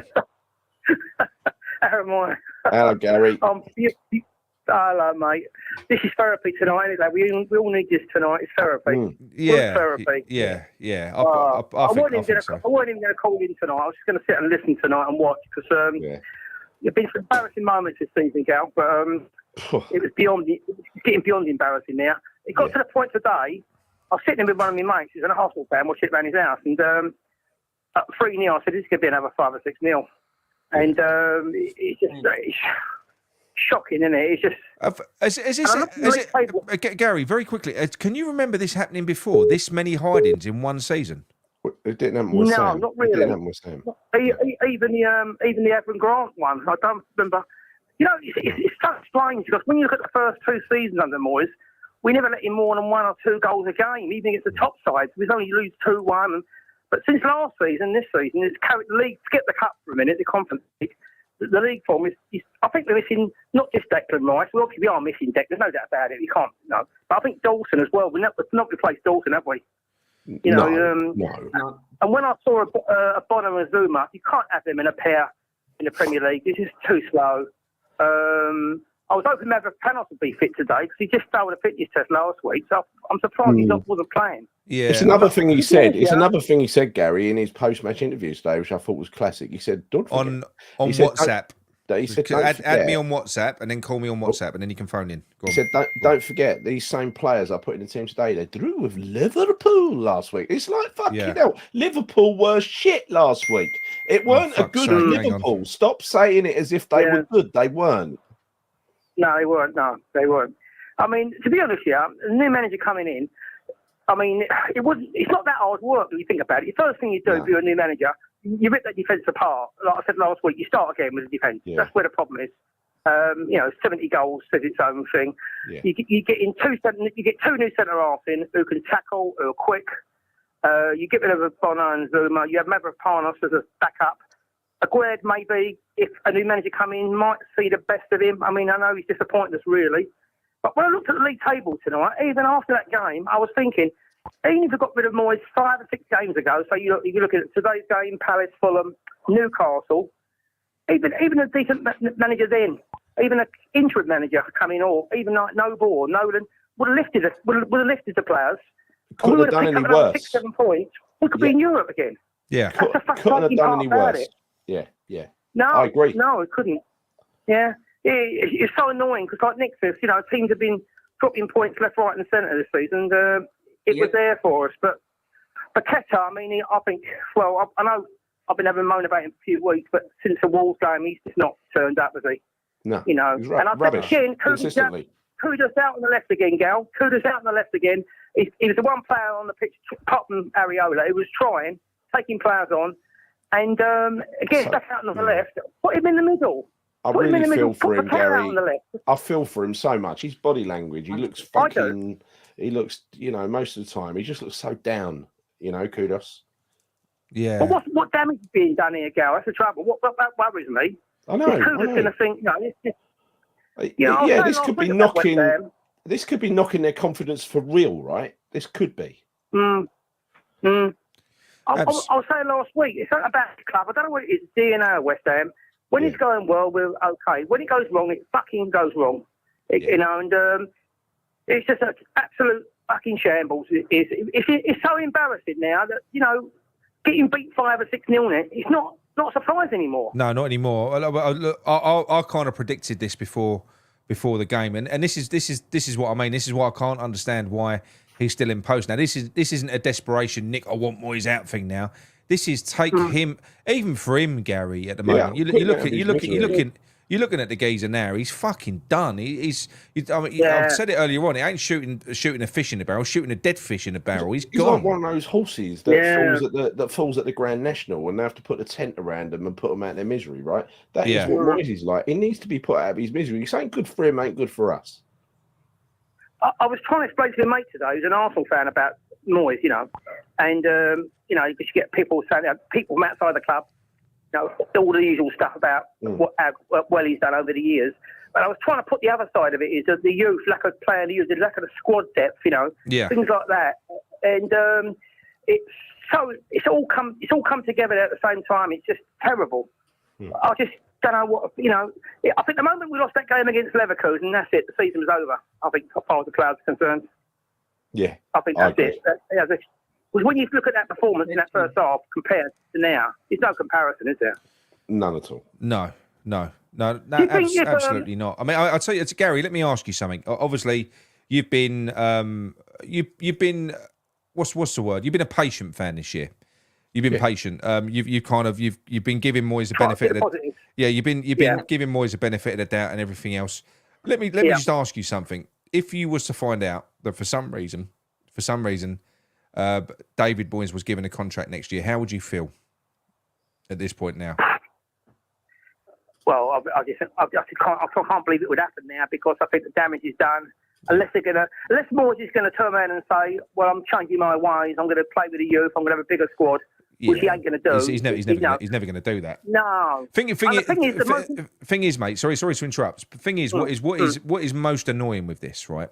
It's David Moyes' own narcissism that has done this. It is, because it didn't need to end like this. Do you know, with the players that he's got, he could have so easy had a better season. He could have played a bit more expressive football. We could have played like the second leg against Leverkusen a few more times. We could have had a few more days like that. But it's about him winning his way. That's what it is. And he's done this. He's done this himself. He's done it himself. We must get Amorim in. He must, because if the other guy comes in, the fans already, against him before we start. And I heard someone say he's quite a defensive manager, but at least we would defend properly now. But we don't want that. The fans want a different direction. And the thing is, the new manager come in tomorrow. Like I said to you, he'd rip up the central defence. He'd put 2 new defenders in here, bring them in. You look at the front 4, and you think, okay, well, we sold Paqueta at 85 million. That will buy us a striker. That will buy us a left-sided midfield player. You can push Kudos in the middle, Bowen on the right, Antonio's back up, 2 new centre-halves in there. Well, this is the worry. This is the thing that we've got, Gary. So as we know, when the news about Amorim broke, I got some information on what that visit was all about. It was about Amorim coming prepared to give David Sullivan some information on what needs to be done with this squad. Apparently, he ripped it to pieces. And David Sullivan he's not a football man. He hasn't got any understanding about football. And all he would have seen when I'm assuming he's going Souček out, Prowse out, this player out, no good, can't do anything with him. He'd have been sitting there going, fucking what? You know, why can't you work with these players? The geezer hasn't got any, he's got no fucking clue, Sullivan. He's got no clue about football. I think it'll be a big rebuild, you know, with using some of the youth. And like I say, getting that left-sided midfield player in, getting a striker in, let Paqueta go. I mean, I've just had enough of him now. And I know he's a great player when he's on it, but he's not been on it for weeks. Well, wouldn't you? Hang on, Gary, 1 minute. Wouldn't you be keen to see Paqueta under an expressive manager, a Paqueta that was motivated enough for it? No doubt. Of course you would. Of course you would. Of course I would. But the only thing I would say is, just a question. She's not. Just a question from all three of you. Are the players getting away with it just a little bit here? Well, what do you reckon, Gal? No, I don't think they are. I don't think they are. This is a question, by the way. Hold on, Gal. Sorry. Let me just say this. Right? Sorry. So, for me, if it was just a question of like 2-3 players, then blame them. But it's not. It's literally now the whole squad, if you like. And that to me falls on Moyes. His setup, his formation, tactics, everything about that. Exactly. What we're seeing is Moyes for me. So the players can only do so much. But if us as fans are watching it, being fucking brain dead and numbed, how would you feel about actually being like participating in that and playing in that? Like to build on what Mickey said, imagine being a player in this squad, right? You've got a preparation coming up for a match day. And the preparation for match day is, right, these are your zones. This is where you're going to stand. You're not going to press. You know, don't go at them too much. Basically, what David Moyes must always say is that you're not good enough to beat the opposition playing football. So this is how we play. We play patient. We play deep. We play the style of the weaker team. That's what we play. That is what he does every week, week in, week out. You saw it today, Gary. We just do not press. We just stand there. No. What exactly do you want from the players? Yeah, I mean, to be honest, I think I'm asking, what do you want from the players in that situation? Well, all I'll say is I'm in agreement. It was a question. It wasn't in my opinion. I'm asking you. But what I would say is some of them goals were embarrassing. Yeah, defensively was shocking. The fourth goal was one ball over the top, and I looked at that, and I'm not exaggerating. That was schoolboy. That fourth goal on the Premier League should not happen. It was absolutely pathetic. Yeah. That was, you know. What one? What one? The one just after half time, the one ball, 4-0. It just taken Alvarez off. Gary, exactly. He's taken our midfield, the only one that was doing, he was playing shit, but he was the only one in the middle that was chasing around, trying to stop danger down the middle of the pitch. He took him off and put Ward-Prowse on. He put Ward-Prowse on with Souček. That is the worst pairing in the Premier League. It's been proven time and time again. You can imagine what happened half time if it's true about the bus stop. Alvarez is passionate. He said something, and it's all that's true. That's why he took him off. That would make sense, wouldn't it? 100%. I mean, why Moyes come out in a press conference saying, "I thought it was better in the second half. We made it harder." Do you know why I love Paqueta? Right, because I've been told a few times about people with Paqueta's fiery. So Paqueta kicks off all the fucking time. And I've been told that he regularly bursts into... it's Portuguese, they speak Brazilian, isn't it? He regularly bursts into fucking rants at Moyes, but in Portuguese. And apparently you got Moyes staring at Emerson going, what did he fucking say? And he has to sort of translate it back a bit different. But you got Emerson... You're a cunt. Yeah, you got Paqueta ripping into him. You can imagine what he's saying. The thing is, even if Moyes went tomorrow and they got Noble and Nolan in, or a couple of lads, or Keane even, straight away the last two games, the players' performances would raise. We would love it as fans, Gary. We would love it as fans if Keane got it, because Keane would give 2 or 3 of those boys their debuts, right? And look, even if they got stuff, so what? But exactly. But that's what we're saying. Even today, you had Casey on the bench. Yeah. 6'4". You've already seen a little bit of Earthy. Earthy was on the bench, but no. Let's bring James Ward-Prowse on. Let's bring Ings on. Let's bring Cresswell on. Let's start with a cripple and a bloke that's knackered. Honestly, it's fucking so frustrating. But anyway, looking. I suppose for you, Gary. Looking back over David Moyes' tenure, what are your closing thoughts on his time here? Go on. An ode to David Moyes. I think the first 2 seasons I really enjoyed it. I thought they were brilliant. I like the way we used to go away from home, be resilient, never conceding more than 2 goals in a game, even against City or Liverpool. Always in it, always battled. Last season, the league form started to dip. It actually started, the moment that league form started dipping was the game after the international break against Wolves. We lost 1-0, but we're never the same since. Correct. And even this season, up in December, what a December we had. Look at the results we got in December. Unbelievable. And then we just fell off. It's just gone like complete opposite. But those results, Gary, those results. You talk about the results. Whatever, Nick. But the fact is we've got the wins. That's what I'm saying. We can't results. Look, you got them, so you can't argue about it. It's all about results. Yeah. It is. I mean,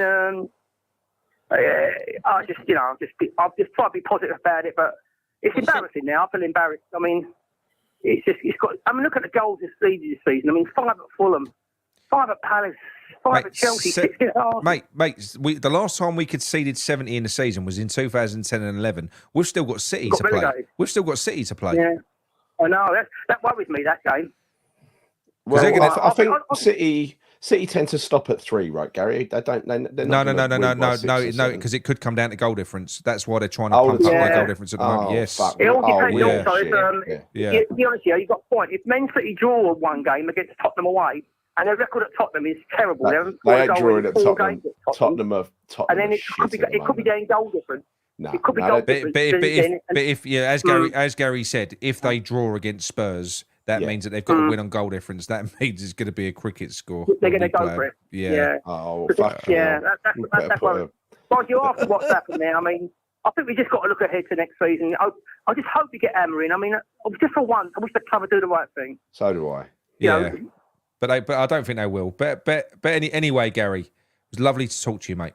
Yeah, good to call. Yeah, one last thing. Go on then, one last thing. Go on. Not Amanda.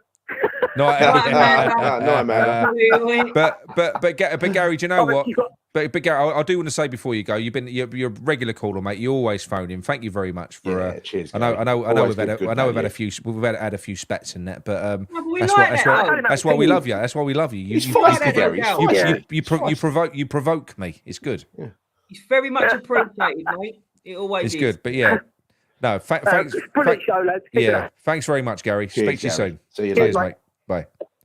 Right, I've got a few lined up, people, so don't phone in. Right, I'm gonna nip out to the toilet. Right, won't be a minute. Okay, 1 How moment. dare you? I'm gonna phone Ryan back first of all.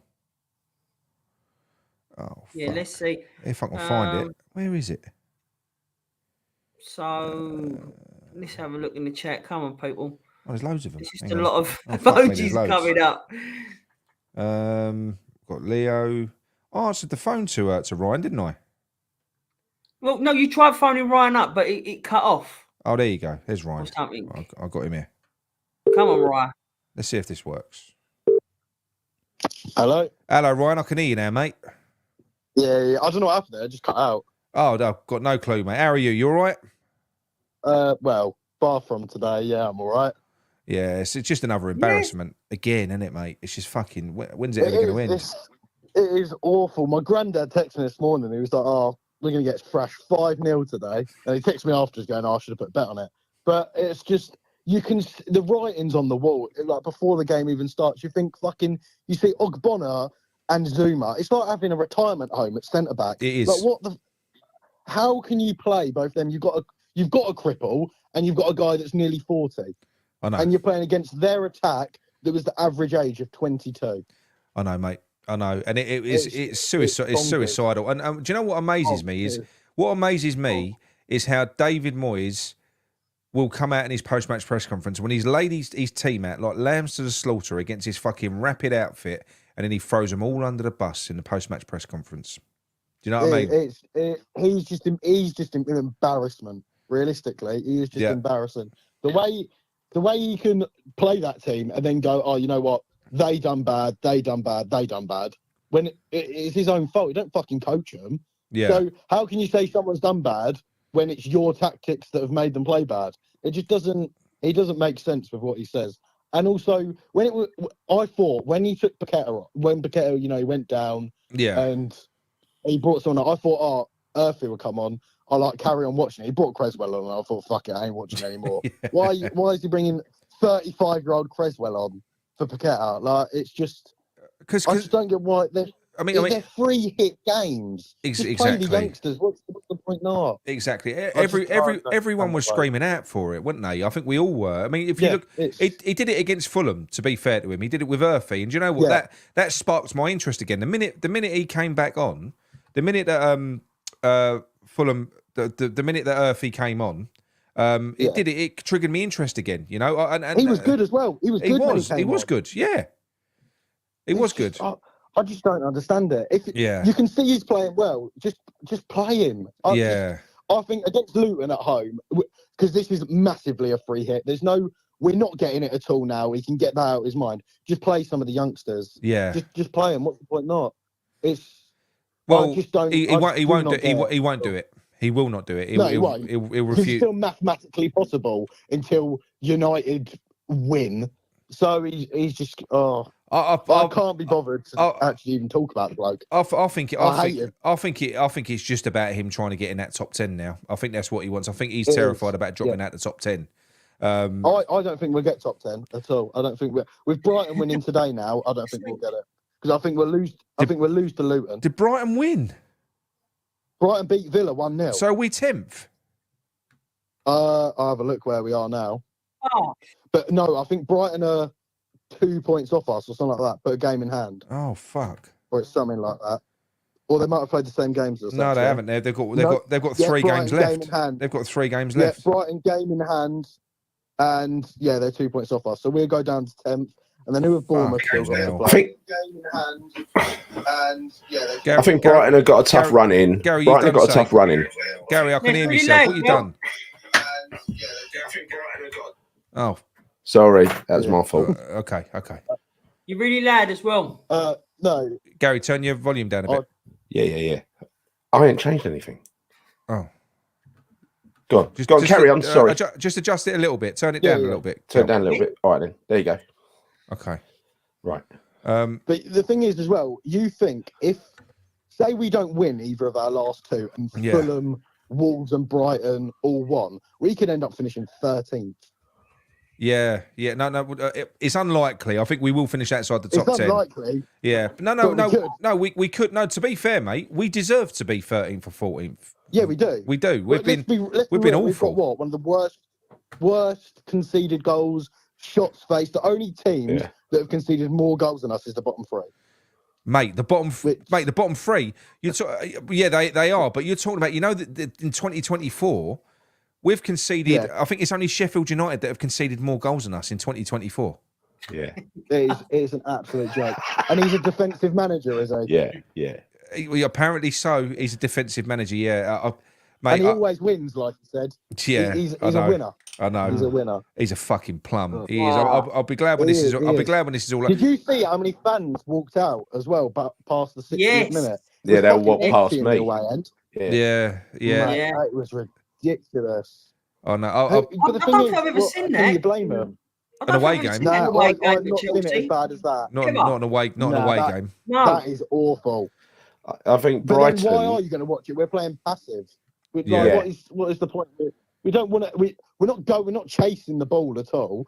The thing is, we were giving Palmer about 50 minutes on the ball to decide. Well, obviously he's going to fucking hurt you, mate. Why would you think? Oh, we're going to give that player loads of time on the ball so he can pick a world-class ball to play. This is the thing, right? So this is the thing. So going back to what Gary asked earlier on, don't you blame the players and look at the mistakes? You think to yourself, hang on a minute. The tactic is you're telling your players to not press and to stand there, which means that you're affording them time. And then you wonder why they make mistakes because they've got these world-class players running at them. They shouldn't be allowed to have time on the ball. They shouldn't be allowed. You also, people that say that, it doesn't make any sense either, because we saw against Leverkusen, they all pressed the fucking ball. But today they didn't. So it's clearly Moyes saying not to, isn't it? Yeah, like, it's like fucking... It, 100% it is. That's his tactic. I mean... It is, yeah. Can I just tell you what, the two teams below us are Brighton and Bournemouth, and their remaining fixtures are Bournemouth are at home to Brentford next week, and then they're away to Chelsea. So I think they'll probably get 4 points maybe out of those two, if possibly. They play well. Yeah. And then we've got Brighton, and they're away to Newcastle to lose that. Then they're at home to Chelsea. Good chance of winning that. They finished the season at home to Man U. I think they'll beat Man U. Yeah. Yeah. So we could end up in 11th if we don't beat Luton. What about Wolves? They've got 2 games left. Wolves have got a tough run in. I don't think they're doing. No, they've got Palace next. They're at home to Palace. Oh, at home, right? Yeah, they're but Palace are good at the moment. Palace are good. Yeah, not bad, Palace. Yeah. I mean, I don't like speaking good of Palace because we've got some really irritating fucking Palace fans that follow us. They really annoy me. Oh, I fucking hate Palace. Fucking Nigels follow us. Yeah. Yeah, I hate Palace. Spurs got rumped again today. They're irrelevant. I just hate Crystal Palace. They give it the big old fucking everything. The club's never won a trophy. Just shut up. I will be honest with you. I don't hate Palace, right? I think Palace are a little bit, like, just to be a bit condescending, they're a little bit like Fulham. They're a little bit like, they're just there. I think they're quite a nice little club. I think they're a nice little club. They're like a friendly. Well, I don't know about nice. Going there. Yeah, nice. They're nice. Not their ultras. You're joking with their ultras. They scare me. Yeah. They are vicious. Yeah, they are. They've got more fingers than they've got teeth. Yeah. But anyway, mate. Thank you very much for the call. How do you want to wrap this one up? Is there anything you want to talk about before we go? How much does a hitman cost to kill Moyes? I can't give you that answer. I can't give you that answer. There's no need for it. No need for it now. We can negotiate. Yeah. All right. Lovely stuff. Anyway, cheers for that, Ryan. All right. Thanks, mate. Ryan. Cheers, mate. Bye. Right. Now we've got a special one coming up. Oh, special. Okay. See if you can remember. Is it Nolly? Hey? Is it David Moyes? Nope. Not going to tell you. Is it David Sullivan? Nope. Brady? Is it Tim Staunton? Well, I don't want to know then. They're the only special people I want.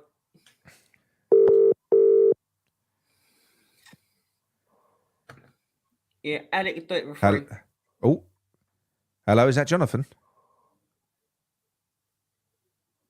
Hello? Hello, Jonathan? Sorry, Andy.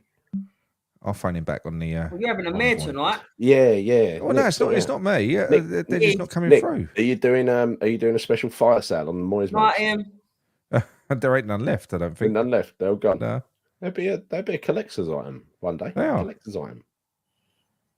Is there no more left?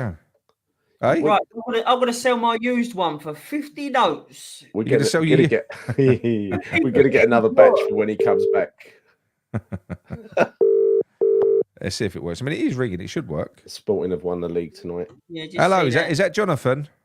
It is. How you doing, mate? Oh, mate, I can't really hear you. You sound like you're miles away. No. Yeah. I'll call you on the landline. One minute, mate. I'll call you back. All right, 1 minute. What was that? WhatsApp?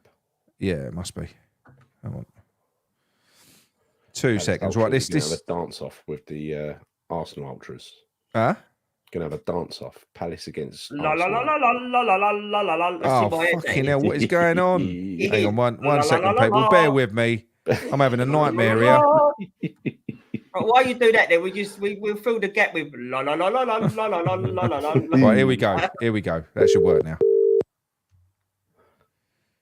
I'm saying, Nick, can I call you back from my landline? I'll call you back, mate, yeah? Are you going to... My mobile's fucked. Oh, mind you, I can hear you now. We can hear you. Oh, okay, cool.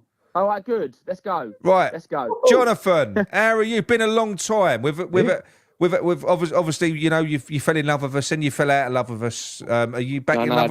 Are you back in love with us again, or? Do you know what? I want to sort things out. I want to sort things out. Set the record straight, Jonathan. Right. Come on, Jonathan. It's a long time ago since I came on. Yes. It was actually just after the Sheffield United game. Mickey had just started. I don't think he was even pew-pewing at that point, actually. No. Proper early days. Pewing his stuff, Jonathan. He didn't even have the dildo mic at that point. Oh, you're talking about very early days. Very early days. Yeah. Very early days. But you know what makes me laugh? Looking back, I've actually made notes for this call. We were all right in the end. We fell out, right? Hang on. Let me just get my notes up. I'm hoping you can still hear me. Bear me a second. Let me just... I'm looking forward to hearing this. Yeah. Can you hear me properly, guys? Can you hear me? Yeah. All right, cool. So we were arguing. So just after Sheffield United, and you said that this was unsustainable. And I said you was a Moyes out channel. Yeah.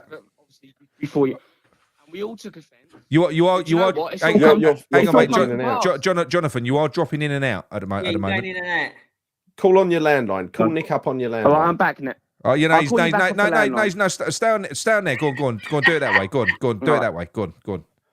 All right, yeah. So basically, I said, I had it all written down. I can't even read it now. But I said to you, you said it was unsustainable. I said you was a Moyes out channel. Yep. Everyone took offence, and then that was it. But actually, it's turned out to be the case, isn't it? It was unsustainable, and you are a Moyes out channel. We are. We've never hit it. We're not a Moyes out channel. No, Gary, we absolutely have become a Moyes out channel. Well, we have. No, which is fine. Yes, we have. I'm not saying it in an antagonistic way. I'm saying it in a. We have. The characters on the channel, the people on the channel have all gone Moyes out, but the channel is not. I wouldn't define the channel. We have just become that by default because all of us have gone Moyes out. Because if you look at it, Jonathan, over time. So obviously, I went first. Then I would have several arguments with Gary and John. Then Gary went, and then John went. So we all went at separate times, and it's just we all had our own thresholds.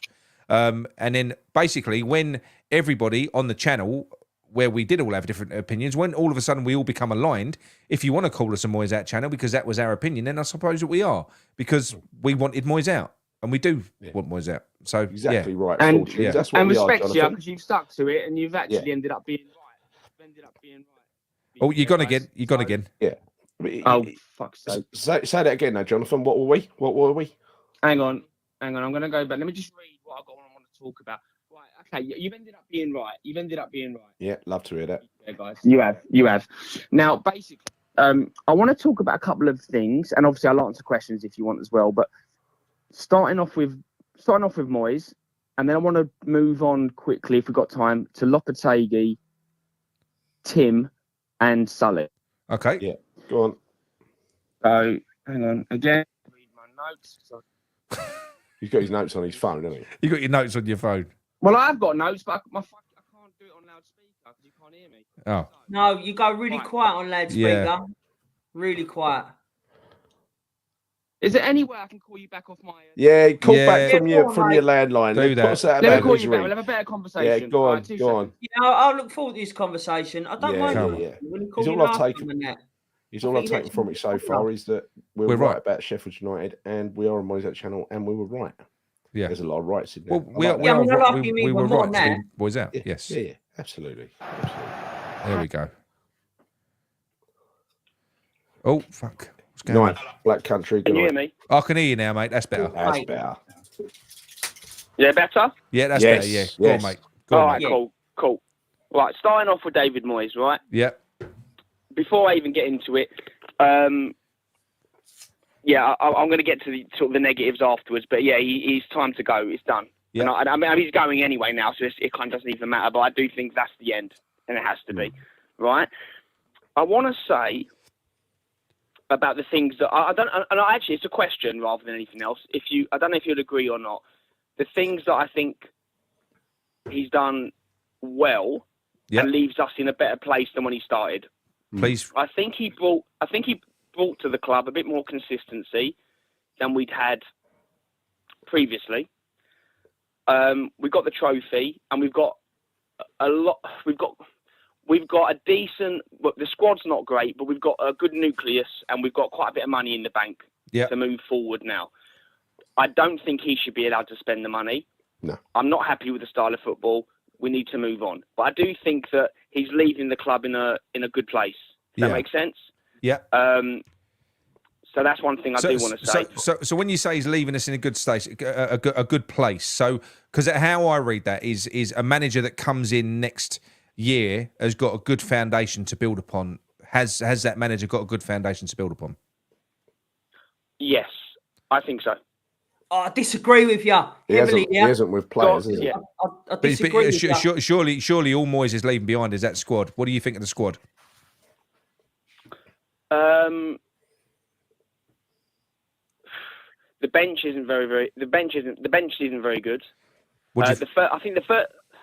I mean, look, I've not got it in front of me, all the players, but I think we've, off the top of my head, got about 8 very, very good players. We could probably start with next year. Do you think? Can I help you out, Jonathan? Jonathan, can I help you out? I'm going to tell you what think Moyes, what I think Moyes has delivered in a positive way for this club. Right? I don't think anyone can deny this.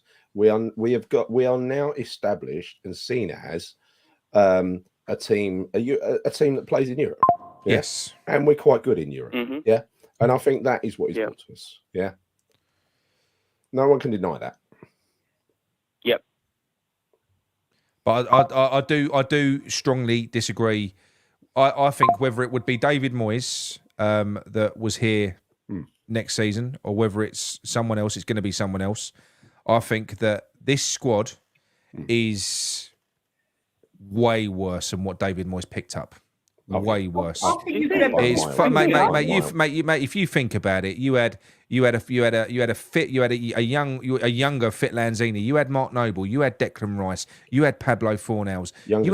We had strikers. We had strikers when he came in. The squad was big. The squad was big, and he added Souček and Bowen to that. He had a big, lovely squad when he first came in. Do you not think we've got? If you look at it now. There is no way of dressing it up. It is a fucking shambles now. Do you not think we've got better? Do you not think we've got some really good assets in the squad, more than we had before we started? Shall I name them off? Do I think? Yeah, go on. So, off the top of my head, Areola. Yep. I'm going with your age now, so I'm not going to say Emerson because I think he's past that point of being an asset. So you've got Areola, Mavropanos, Alvarez. Right, Kudus, Bowen, Paqueta. Those are big assets. Like how many is that? How many is that? 6. Right. I think 6. That's is it 6. 5 or 6? That's 6. Right, let me read out. Three of them were Tim signings in the window that David Moyes has just chastised in the post-match press conference. He's come out and said Declan Rice is the reason that we keep getting hammered, which is a direct attack on Alvarez, who is Tim's player. He's also complained about the fact that he's got to keep on playing these attacking players. We know that he didn't want to force Kudus in, but Kudus forced his own way in. So no, I was going to move on to that, by the way. You're absolutely right. What he said, this is something I wrote in a note.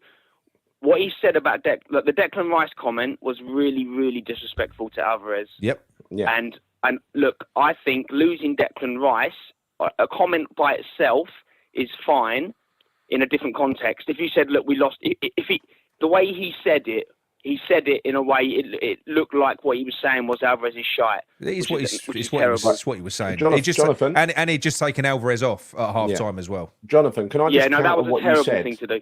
Jonathan, can I just counter what you said? Yeah. You listed 6 players, right? It's fine. No, they're all good. They're all good, and we'll probably lose a couple of them. But this is what he inherited.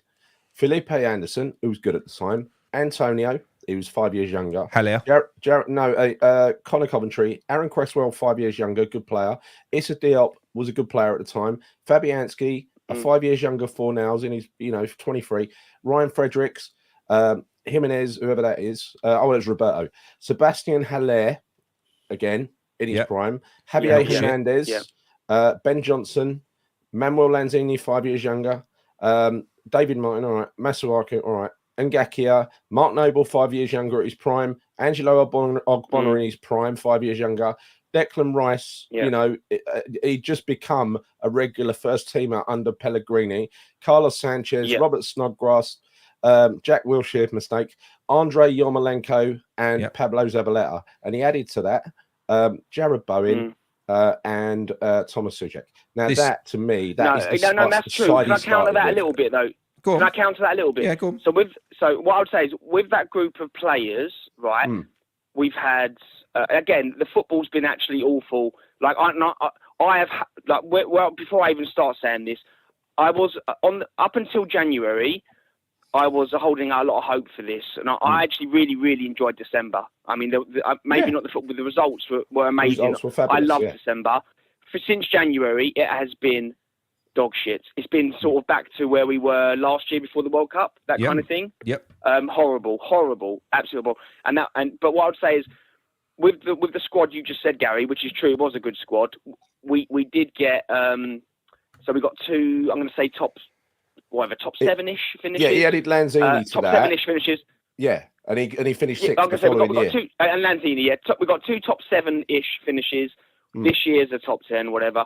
We got a trophy, and we finished. And we've got six players. Again, I'm not giving my. One second. This is something that often completely gets ignored. We got two top 7 finishes. Then we finished 14th in the season where we had a 35 relegation battle. 35. And then, you're right. And then we moved into this season. No, you're right. The trophy basically covers over that, doesn't it? Really. So you can't even. The trophy's like. It almost makes it like you've had. No, do you know what the trophy does? It almost makes it, which isn't the case, because a league is much more important, and league shows true form. But it almost makes it like you've had 4 top 10 finishes, almost. If that makes sense. I think the one thing I'll agree with that Nigel said last week is, if you'd have offered us a trophy in 14th at the beginning of the season, we would have took it. Yeah, you would have taken it. Yeah. So that's true.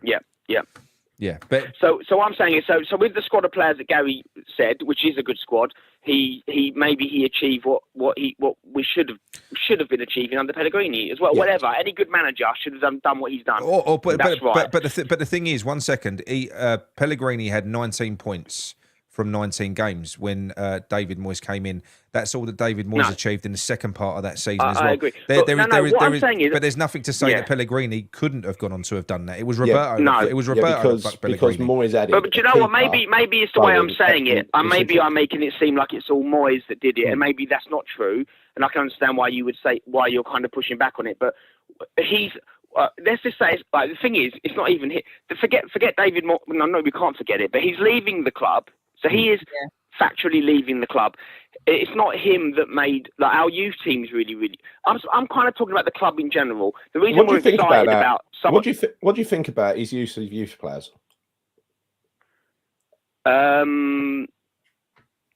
He hasn't brought one. He's not the right. I think one player. I think. This is what I'd say. We need a manager that is going to do that. He's not the guy to do it. It wouldn't have been.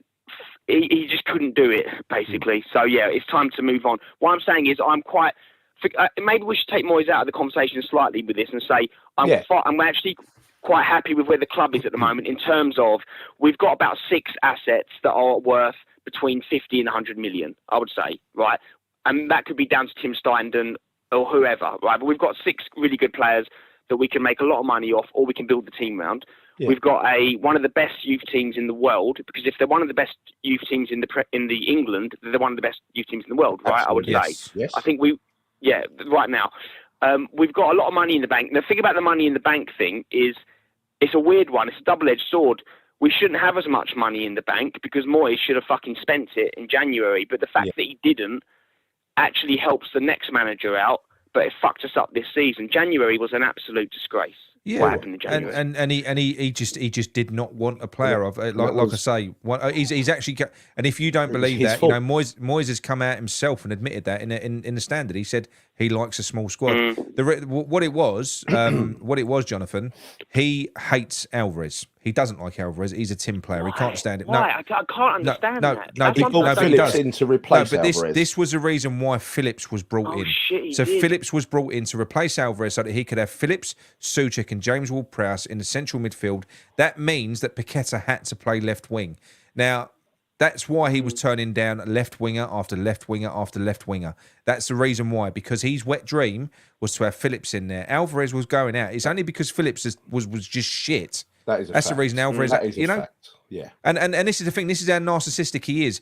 He doesn't like Flynn Downs because Warburton was the one that recommended him, and that's the reason that we got him in. Flynn Downs never got a good crack. Look at Flynn Downs now.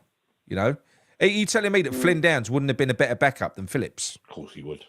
Of course he would. Yeah, all day long. listen. I'm one of those that was back in Flint. I wanted Flint to stay. I was looking at the team, and I looked at it and I thought, hang on, if Alvarez, who before I even saw him play, I thought he's a yellow card happy player. You could tell by the stats. I thought, why woere you going to put Ward Prowse in there? It was mate. Very slight, isn't he? It was insane when you think about that. I mean, imagine if you're David Sullivan.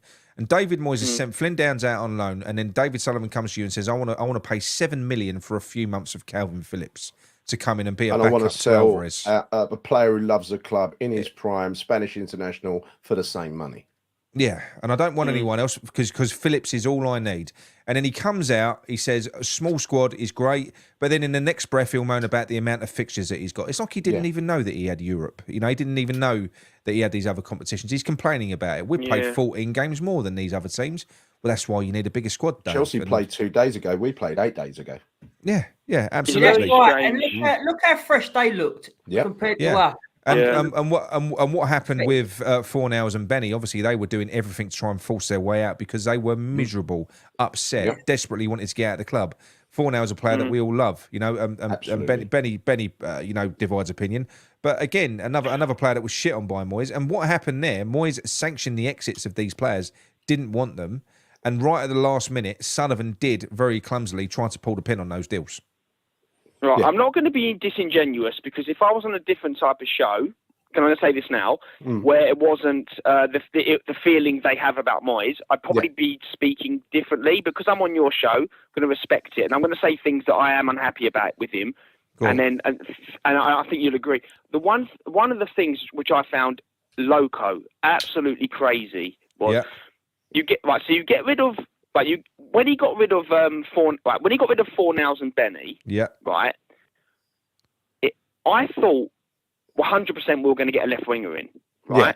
So I thought that was good business, and actually where we are now, that was good business. If they get sold, we've got money in now to replace. So it screwed us up this year, but it's actually worked out for the best if they do get sold, right? But I thought Cornet 100% because we didn't sign anyone would be used. I don't understand what that is. That's something which I'm struggling to work out why you would. It's mental, isn't it? Mate. Listen, it was offered Zaha, and he turned him down. Zaha was one that can be. Zaha was the big one. He wanted a way out of Turkey. He would have come in. Would have been. Imagine Zaha in our fucking front line, for God's sake. Oh, it would have been. It would have been ridiculous. And there were several other top-class comparative left wingers that were offered to him as well. Lots of them. Yeah. I think it's just come to a head. The January, whatever. Even though what you said, it was unsustainable, and it has become unsustainable. But up until January, there was a real opportunity to sort something out. He fucked it. But mate, the data's been there. I mean, like I say, if you look at the if you look at the XG, so if you look at the expected whose video was it Gary's or was it yours when the XG was? Yeah, we should be 17. That was on the last one. So our XG is we going into this game against Chelsea, we should be 17th. Chelsea should be 4th. What happens is in football over the course of a season, that's why Chelsea are picking up and we're dropping down. Results tend to catch up to performances. We've been fuck lucky. It's no coincidence that the results that we scraped over the line in the first half of the season, where our goalkeeper was repeated man of the match. And that's what I mean. Yeah. I've been seeing this and I've been banging this drum for a long time because it's been so obvious, mate. I think it's been so obvious how it's going to go. I really do. Can I just say, you can't be lucky for a whole season. The signing of Calvin Phillips is the epitome of a David Moyes move. He went for the name. It was total incompetence to sign that player because everybody at Man City knew, apparently, because he was playing in reserves, that he was utter shit and unfit. It was a total dereliction of duty to bring that player in just because he was a big name and expecting him to be a Lingard. Because with Lingard, Moyes had the inside knowledge of Lingard and the fact that he kept himself really fit. And when he came in, he hit the ground running, right? Now, this is a player who was not only playing shit for the reserve. Now, you could have gone onto a Man City forum. People who go and watch the reserves, you would have found out. That is how much due diligence they didn't do, right? He went name over everything. And Graham Souness, this is when we just signed him. He hadn't even played yet. Graham Souness came out and said, I'm yet to be convinced that he's a Premier League player. Yeah. That was because he said he had one good season with Leeds. Yeah. Ever since then, he ain't fucking played. And he said anyone can play in an England side surrounded by great players, right? Yeah, and look half decent. Yeah. And look, it's been so frustrating. It's been horrible because look, you're a good guy, Jonathan. You are. Yeah. I'm you know, we all are. We're all good Welcome blokes. back, Jonathan. We've got different opinions Thanks, Gary. But we've got different opinions on football. And what we did agree on a long time ago, and this is what I don't want anymore, is this type of manager will always divide our fan base because some fans are happy if the results are coming in. They don't give a fuck about nothing else. Other fans do care. But what I'm saying is I think in the Premier League nowadays, mate, these types of managers like David Moyes, they have a shelf life. You will only get away with doing what he does for a certain amount of time because you know what? You wear your team down. That's another reason why we fall away at the end of the season. Imagine being Paqueta, Kudus, in that David Moyes team being told you've got to sit back, don't press, defend. This is it. You know, basically, you're not good enough to go toe to toe against the opposition. You're just going to fucking stand there. I felt so sorry for them. In the first leg against Leverkusen. Yeah. And I thought, fucking hell, man, on the world stage, a player like Kudus, who's lit up Ajax, he lit up the African nations. I know they went home early, but he's fucking scoring hat-tricks, God knows what. And I'm like, oh, man, you're playing like a fucking left wing back almost. Do you know what I mean? You're barely getting the ball. That was so embarrassing. Horrible. It was so embarrassing. Yeah. And the players came out, Antonio came out and said the same thing. We were too passive. The tactics were wrong in the first leg.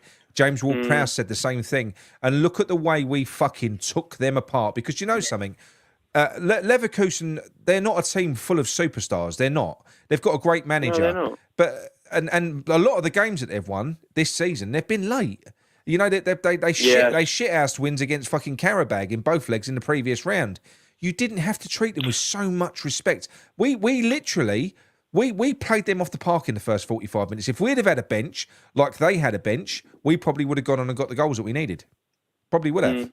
Do you know what as well? Growing up, off point slightly, West Ham. I love just supporting West Ham just because of the the history and being from East London, and then we never had all these other extra bits. Like, there was never arguments amongst the fans.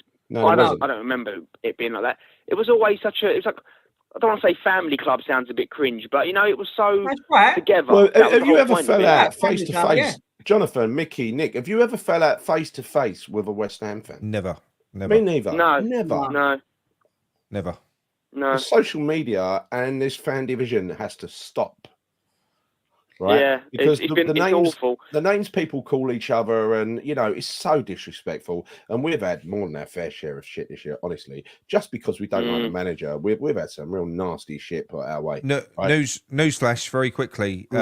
Sporting have secured the title. Yes, and apparently Ruben Amorim has announced that he's leaving Sporting Lisbon. Yeah, just put it up here. Someone else said it. Just put it up here. I called Sporting won the title. Mickey put it up ages ago. Late news. But apparently Amorim has announced he's leaving. Yeah, go on. Can I ask you a question about Lopetegui? Go on, Lopetegui, go on. Yeah, look. I don't want to get into and it is just a question, right?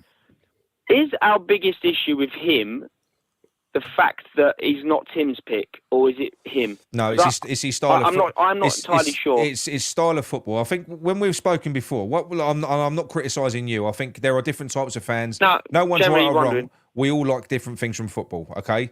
Lopetegui is a boring as fuck manager. He's a possession. He's a defensively possession-based manager. Even so much. I went on a Wolves forum just recently. Got talking to some Wolves fans. They said the guy incredibly slow build-up play, like boringly slow. And then when you get a goal in front, he just tries to hold the ball in his own half. It's literally what he does. Yeah, because I see him as somebody that's the possession. So if you don't lose the ball, you don't let a goal in. Yeah. Set pieces. Then he does a high press. He does a high press. Is that not true? No, but this goes back to what we were saying. This is results over entertainment. We're not like that. We are. It's about that's what we've been campaigning for. It's about entertainment. Right, okay. We want us and our children to want to start going over to West Ham to enjoy a game of football. I want to go to watch West Ham. That's what I want. And I haven't for so long. I want the polar opposite. I'm fucked off with boring football. Would Lopetegui be an upgrade on Moyes? Fuck me, yes, he would be. He's a better manager than Moyes. Yeah. Okay, that's what I was wondering. Okay, Jonathan, I can see that. Jonathan, you're quite young. I don't know if you had kids, right? But if you ever take kids to football, you'll realise that their attention span is really fucking slight. Mate. Yeah.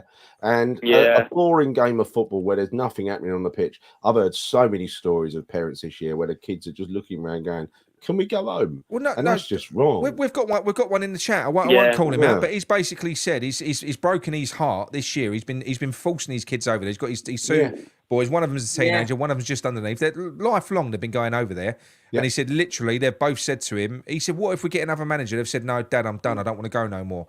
This experience under watching Moyes has basically killed it for those boys. He said, I'm not getting them season tickets next year. He said, I'm going to go.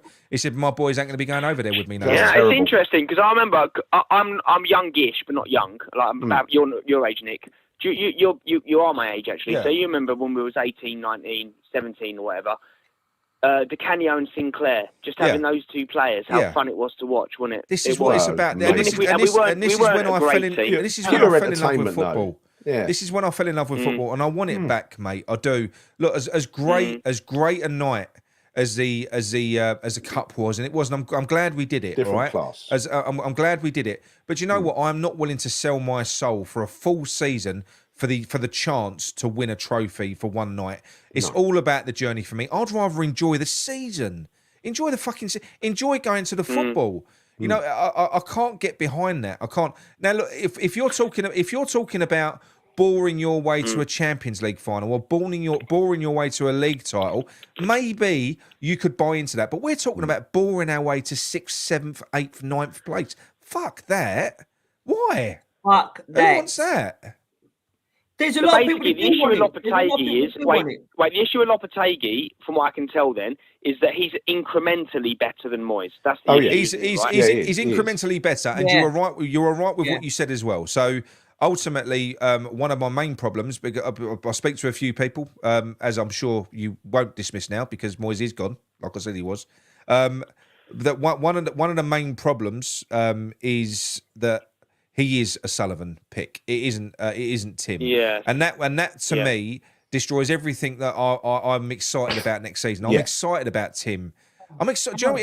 It's not even Tim. I'm just excited about someone else. It's one other thing than Moyes Sullivan. and Moyes outers agree on, by the way, is that Tim is important. Tim's important. None of us want Sullivan holding the fucking keys to the way. rebuild. So to have someone like Tim there is so important. And I do think, and the thing is, Jonathan, I do worry if it went down that route and they went and got Lopetegui in, who is a manager, very forceful, very opinionated, who isn't going to be told what to do by a director of football. Tim will be gone. Tim will be gone, and then it's just going to be it'll be Lopetegui reporting to Moyes with the favoured agent, who's George Sullivan. Mendes, Sullivan. Do you think, guys? But Nick, do you think that with the way that I'm not putting shade on him, just putting facts out, right? Well, what I think is facts. There's Tim leaks to the press, fine, because he's got friends in the press, and a lot of what they he all thinks do. and feels. They all do. But we hear a lot about what Tim wants and doesn't want. Fine, and I've got no issue with that. But that's what happens. Do you think that Tim is trying to be sacked and Sully is trying to get him to walk? I just think that Tim Starting is a very, very intelligent man, and I think he's picked it up very, very quickly, because that's exactly what David Sullivan does. That's how he plays a press. Yeah. So, and I think he understands that David Sullivan cares about what the press think. That's so the what point. what Tim Starting is doing is he's leveraging that to get his own way, which will be better for us. Because and Sullivan won't like that, by the way. He won't, because he likes to control the narrative. That's what I mean. So do you think Sully wants Tim to walk? No, I don't think so at all. Mate, could you imagine the fallout? It wouldn't take long if this season, obviously Moyes is gone, if he brings in someone like Lopetegui and then Tim walks, and we have a shit start to the season, mate, those protests will be back quicker than you can snap your fingers. What's They'll this be back. Charles said? Read this thing out from Charles. Moyes said on Match of the Day, if you'd done your job correctly, it wouldn't have been so bad. That's Rich coming. What does that mean? Who? He obviously said that to a reporter that asked him a question, and he's queried it, and he's gone, well, you should know that. If you know your job correctly, it wouldn't have been so bad. Oh, he's an arsehole, isn't he? Yeah, that's probably what he's done. He's an arse. He's a wanker. The bloke is a wanker. Is there a world where you can get behind? Not get behind him. I don't want to put words in him. But is there if Lopetegui comes in? No. We've already if he comes in, we'll get behind him. No. We've already made it very clear. If Lopetegui comes in, I will get behind him. Of course I will, and I'll give him a chance. Yeah. We reset the counters, he's a bit of a marked man. He's a bit of a marked man, though, because of the way it's happened. Not by me, but he will. No, but he will be by the fan base, Jonathan. This is a man. That's what I'm thinking. This is why it's so stupid to bring him in, because he will have no time. We've on this call we've spoken about the size of the rebuild that's needed next year. So I think any manager that comes in has got a big job on their hands. They have. You've got to give him some time. Lopetegui ain't getting time. Not with the fans. I know. That's what I'm worried about now with him. He ain't getting time. So, but it ain't going to be him, mate. I'm telling you. As far as us as a channel goes, though, Jonathan, we don't agree to think the same, right? So we all reset the counters to zero. New manager comes in, we back the manager, and then we make up our own mind. You know, that's what we do. Yeah. No, that's fair. No, that's fair. So the whole idea behind us running polls and look, I didn't start the petition. I've signed the petition because I don't want Lopetegui. So. That's the thing, because I want someone else. I think it's the right thing to get somebody like an Amorim in, who's got a bit more of an attacking philosophy. Mate, it all fits, Jonathan.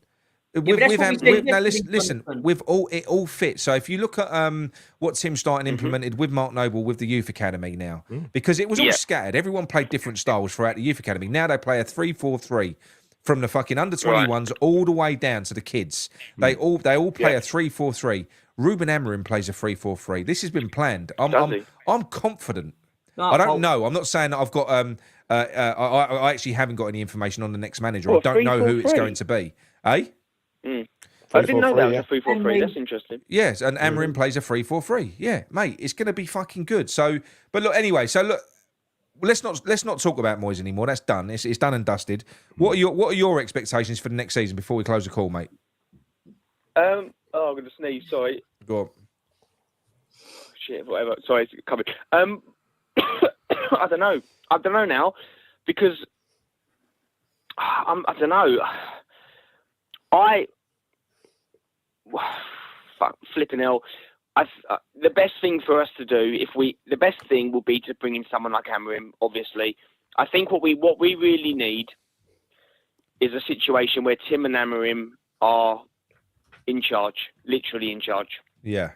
But if not, then I don't know now. I just want the fan base to get back together again. It's so bad. But that's so bad. But that's how we do this. So effectively, what I'm campaigning for really now, with Lopetegui, it's gone from Moyes. I'm campaigning for a manager that I think will unite the fan base, and this will be dead. It'll be done. It'll be finished.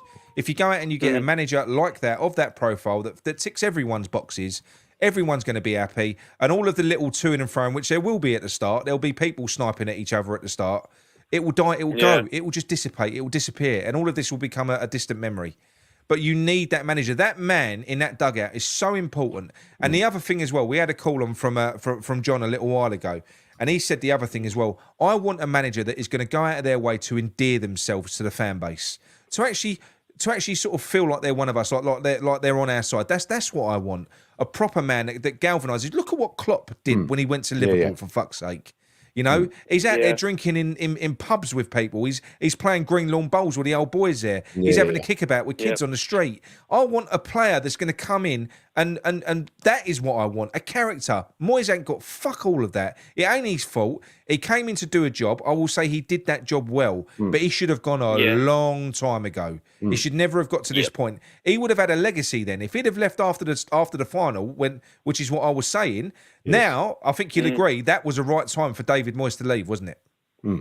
Yeah, 100%. No, man, listen, I saw the press conference about probably half an hour before I called you. Yeah. I can't believe what I saw in that press conference. Mate, it's a car That crash. was fucking despicable, terrible. wasn't it? That was so bad. And this is the thing: how much damage is he going responsibility to? at How all. much damage is he going to inflict on this current squad now? He's obviously out to fucking. He's shooting. So he's out. No, this is terrible now because the thing about Moyes' tactics, they only work if the squad are willing to run through walls. Because you can only get results when you run through walls when you're playing that kind of football. Yeah. They cannot. They're probably thinking, "Fuck this, man! I ain't gonna run around for 90 or 100 minutes." Absolutely. For you now that is, it's going to be a terrible. He doesn't protect these players at all. He throws them under the fucking bus. It's what he does. I know this is bad, and he's completely blamed them as well.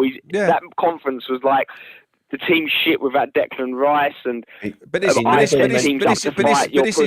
is everything I've been saying. So because obviously with all of the information that we get, even without that. Right, you can form an opinion on someone, and you kind of get to know bits and pieces of the manager when they're in place. This guy is a prick. Now, he genuinely is. I don't like him, and that's why I got attacked a little while ago, where people saying, "Oh, you're attacking him for this, that, blah, blah, blah, blah, blah." I don't think he has got any empathy at all. That man. If you listen to it, go back to like the fucking Crow, incident where the guys come in from over. This is a David Moyes signing, by the way. He brought him into the club. $5 million that cost for a loan. What?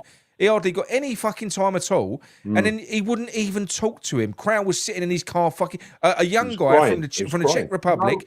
Don't know anyone. He's away from his family. He can't get any attention from the fucking. I mean, look, on that point, I don't think I've paid enough attention to Moyes' psychology as I should have, and I think with Cornet, considering you cost him a place in the African Cup of Nations, they win it. There is so much, and this is the thing. And it has hang on, so quickly. Did Cornet's country win it? They did. They won it, Haller, And you know, just before there was a European game, it was away for us, right?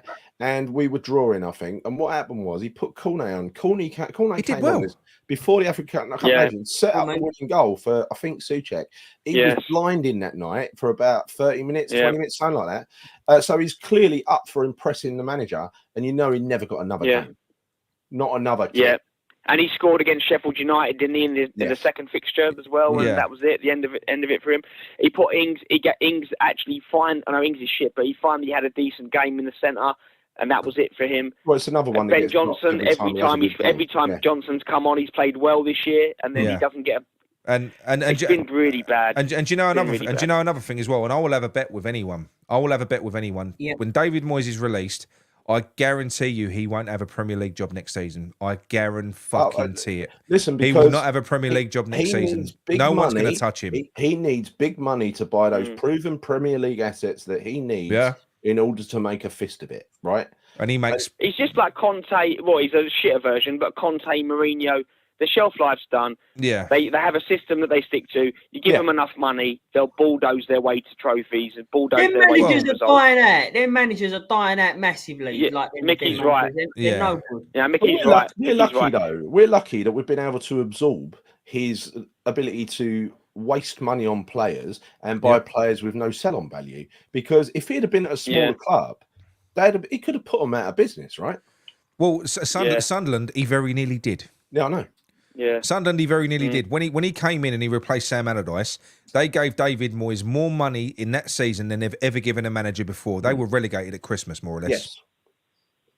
Yes. It was a fucking catastrophe. It was. He spent big money there. Terrible. He spent big money. For them, he did. They'd never spent money like that. And he went hoovering up the fucking players that he knew from Man U, didn't he? And wherever else, all the old He's done what I was going to do to start What's the show. This? What's that? But anyway, Jonathan, thank you very much for the call. Mate. It was good talking to you again. Yeah, always a pleasure. Yeah, you Jonathan. too, guys. Thank you for that. Thank you for that. No Take worries. care. Yeah. All right. Tell them, mate. See you later. Cheers, buddy. Cheers. Bye. Casey John, by the way, wants to get called. Is he? Right, 1 minute. I'll give him a call then. Fuck. Yeah, he's literally done what I was going to do earlier on, but I fucking fell out of bored. I was bored. Yeah, he's just back from his conference in where was it? Brussels. Well, hopefully we did. Brussels sprouts. Play for them. Evening, John. How are you? John. Oh, John. I've got a headache. Hello, boys. Are you hungover, John? Oh, mate. He definitely is. I've been driving. I couldn't possibly admit to that. No. I'm not hungover. I'm over all that. I'm hungover with the football. Yes. I've been to Brussels this weekend. Mm. It's a shithole, Brussels. Yeah. Not a very nice place to be. But I was at a work conference and I met some very interesting people. I met a couple of girls from Ukraine, lawyers. Right. And we had a really sort of a lovely conversation about Andrei Yarmolenko. Okay. Oh, wow. And that very, very special night when he scored the winner. Was it against Sevilla when he scored it? That was the most beautiful moment in recent history as a West Ham fan. And I was telling them how the whole stadium, because I was there on Super Saturday, that was the greatest moment, but this was a very close second, and the whole stadium under the lights in blue and yellow, it made you really proud. Absolutely. Where did that all go? Yeah. You know, if I wasn't such a man of sound judgment of balanced fairness and articulacy, I'd be tempted to call Sullivan a cunt. Yeah. You'd be right, John. You'd be right. You would be right. Yeah. It's probably not the first time you've called him a cunt, though, John, to be honest. Not on live TV. No.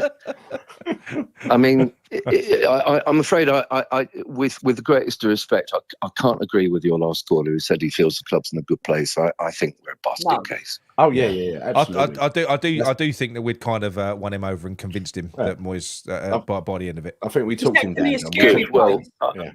It's actually a scary place we are right now. Like for next season, it is a scary place. Do you know what it is, John? Just very quickly, I think, and I'm not criticising Jonathan, but I do think that when with certain fans, I think we've proved with the and it was a massive divide, and it's a big portion of fans. You know, it is when the results are coming in, probably more, like 60-70%. When you're winning, they close their ears and close their eyes to everything else. They don't even care. And that's why when it comes to stuff like that and you start talking about it, it's like Jonathan said, I'd never considered that. They don't, because you're winning, you don't care. You nothing else matters. And I think that's what it is. Yeah. I do think that's what it is with people like that. It's just about the 3 points. It's just the way they are, right? It's just the way they are. You know, people are different. People see things in different ways. Yeah. You know, Darren, we're coming up to the sorry, not Darren, Jonathan, coming up to the December fixtures. We were saying it's going to be a fucking nightmare, right? And to be fair, a couple, those results we got in December were really good. Yeah. If you take it on basically a results basis. I mean, the win against Man U was the most convincing because we slaughtered them right at home. We tore them apart. 2-0. It was a very close game, but the 2-0. Going to go for a wait, just 2 minutes. The 2 goals were amazing, but Man U were not very good. But then you look at the Arsenal game. That was a miracle that we won that, and the Tottenham game, a miracle that we won that. Thank God we did, because they were fucking hilarious nights, right? But how it happened, I mean, it was a freak of nature. And then people started saying, because he won a cup, they started saying, if you want to beat the big sides and win cups. And I thought, well, cup, just one cup. And he's literally almost never beaten a big side away from home. That Arsenal game was one of very few, I think 2, 3 in his whole management career against that profile of side. What do you mean, sir? And you fast forward a few months from that, and we've got half a squad really, and most of the half the squad that are any good are probably riven with discontent. I mean, Paqueta is obviously already wearing a sky blue shirt. Yeah. Kudus is being linked with Liverpool. He must be really fed up. But he must be wondering why he signed a 7-year contract or however long it was. And what is going on with Alvarez is, I mean, I got a text this afternoon to say that Alvarez had been subbed off, and that was just amazing. is he really waging a vendetta against him? Was Alvarez that bad? I mean, I didn't watch the game, no, he but wasn't. it doesn't make any sense. John, I was in the It stand. does I was make in the sense. stands at Chelsea, and in the first half, he was literally trying to do every man's job in the middle, covering, because they had so many runners that he was running around trying to stop people. Right, he was literally the only defensive midfielder or defensive player that was stopping them running straight through the middle of our box. Right. And then in the second half, when he'd taken me off, right, we looked around at each other. I was speaking to some guys behind. He said, he's taken Alvarez off. He was like our best midfielder. Why has he done that? He must be injured. And it was like a mystery. I've seen him. I can't remember which game it was. I think it was the last home game before Liverpool. He was a bit. He put in a bit of a ragged performance in one game, but that was the only one. Every game he's played. Great. We marked him down, and he was responsible for one of the goals, as Mick says here, the first goal. But I was watching it from high. And but Gary, so was Souček. So you know was terrible. They were awful. But John, what it is, Gary had it right with what he said earlier on. It's like David Moyes already had his post-match excuse lined up because he took Alvarez off. And he was so ready and he was so cued when they asked him that question. And they said, why do you think you keep on conceding these 70 goals, these loads of goals? And he basically came out and said, yes, Declan Rice, which means Alvarez is shit. Yeah. Well, I was going to come on to that because I mean, my theory, I don't want to sort of descend into the gutter, but I sometimes wonder if that is how David Moyes' mind works. It is almost as if he's trying to sort of push him out of the club. I've just mentioned we've got Paquetá, we've got Kudus, both probably very unhappy. Alvarez, I mean, they are the three big stars, really. And we're coming to the end of the season without a clue as to who our manager is going to be, without a clue as to what system we're going to play, without a clue as to what Tim Stuyton's true role is and will be in this club. And, you know, the reason I use that expletive about Sullivan is because ultimately he is the one who has permitted Moyes to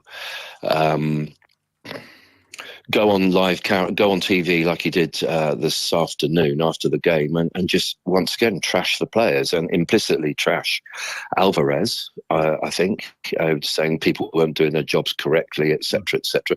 Once again, I mean, we saw this... what was the last thrashing we had? My mind's gone. So many. Palace. Yes. So that was when he totally detached himself from the players, didn't he? And yes, he did. Just spitefully trashed them all, blamed them all. Nothing to do with him. It's like a broken record because we heard again the same today. And by suddenly going off on a tangent and saying, "Oh, we've missed Declan Rice so much," we haven't actually missed Declan. No, we probably missed his leadership.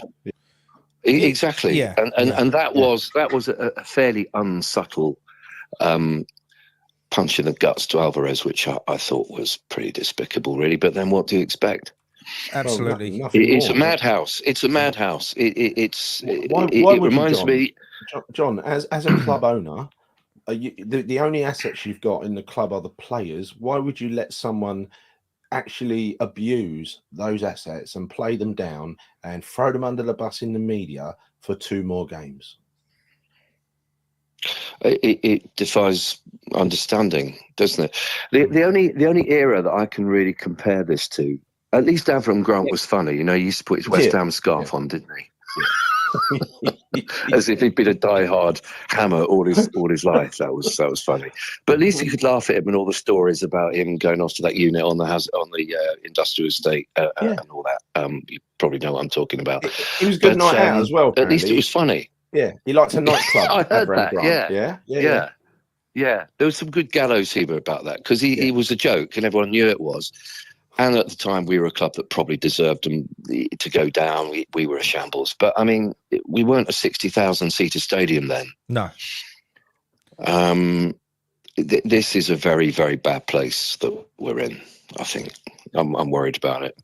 Yeah. And if Lopetegui comes in, it's going to be Why? I'm starting to wonder if I want to go back next season. To be honest. Well, the thing is, it's like I said earlier on. I'm almost worried for him as well because he really isn't the right fit. The fans, I don't think will. He's not what we want in terms of football style. He's really not. And do you know what? I think whoever does come in next season is going to have a job on their hands. They are, because it's a massive rebuild that's required.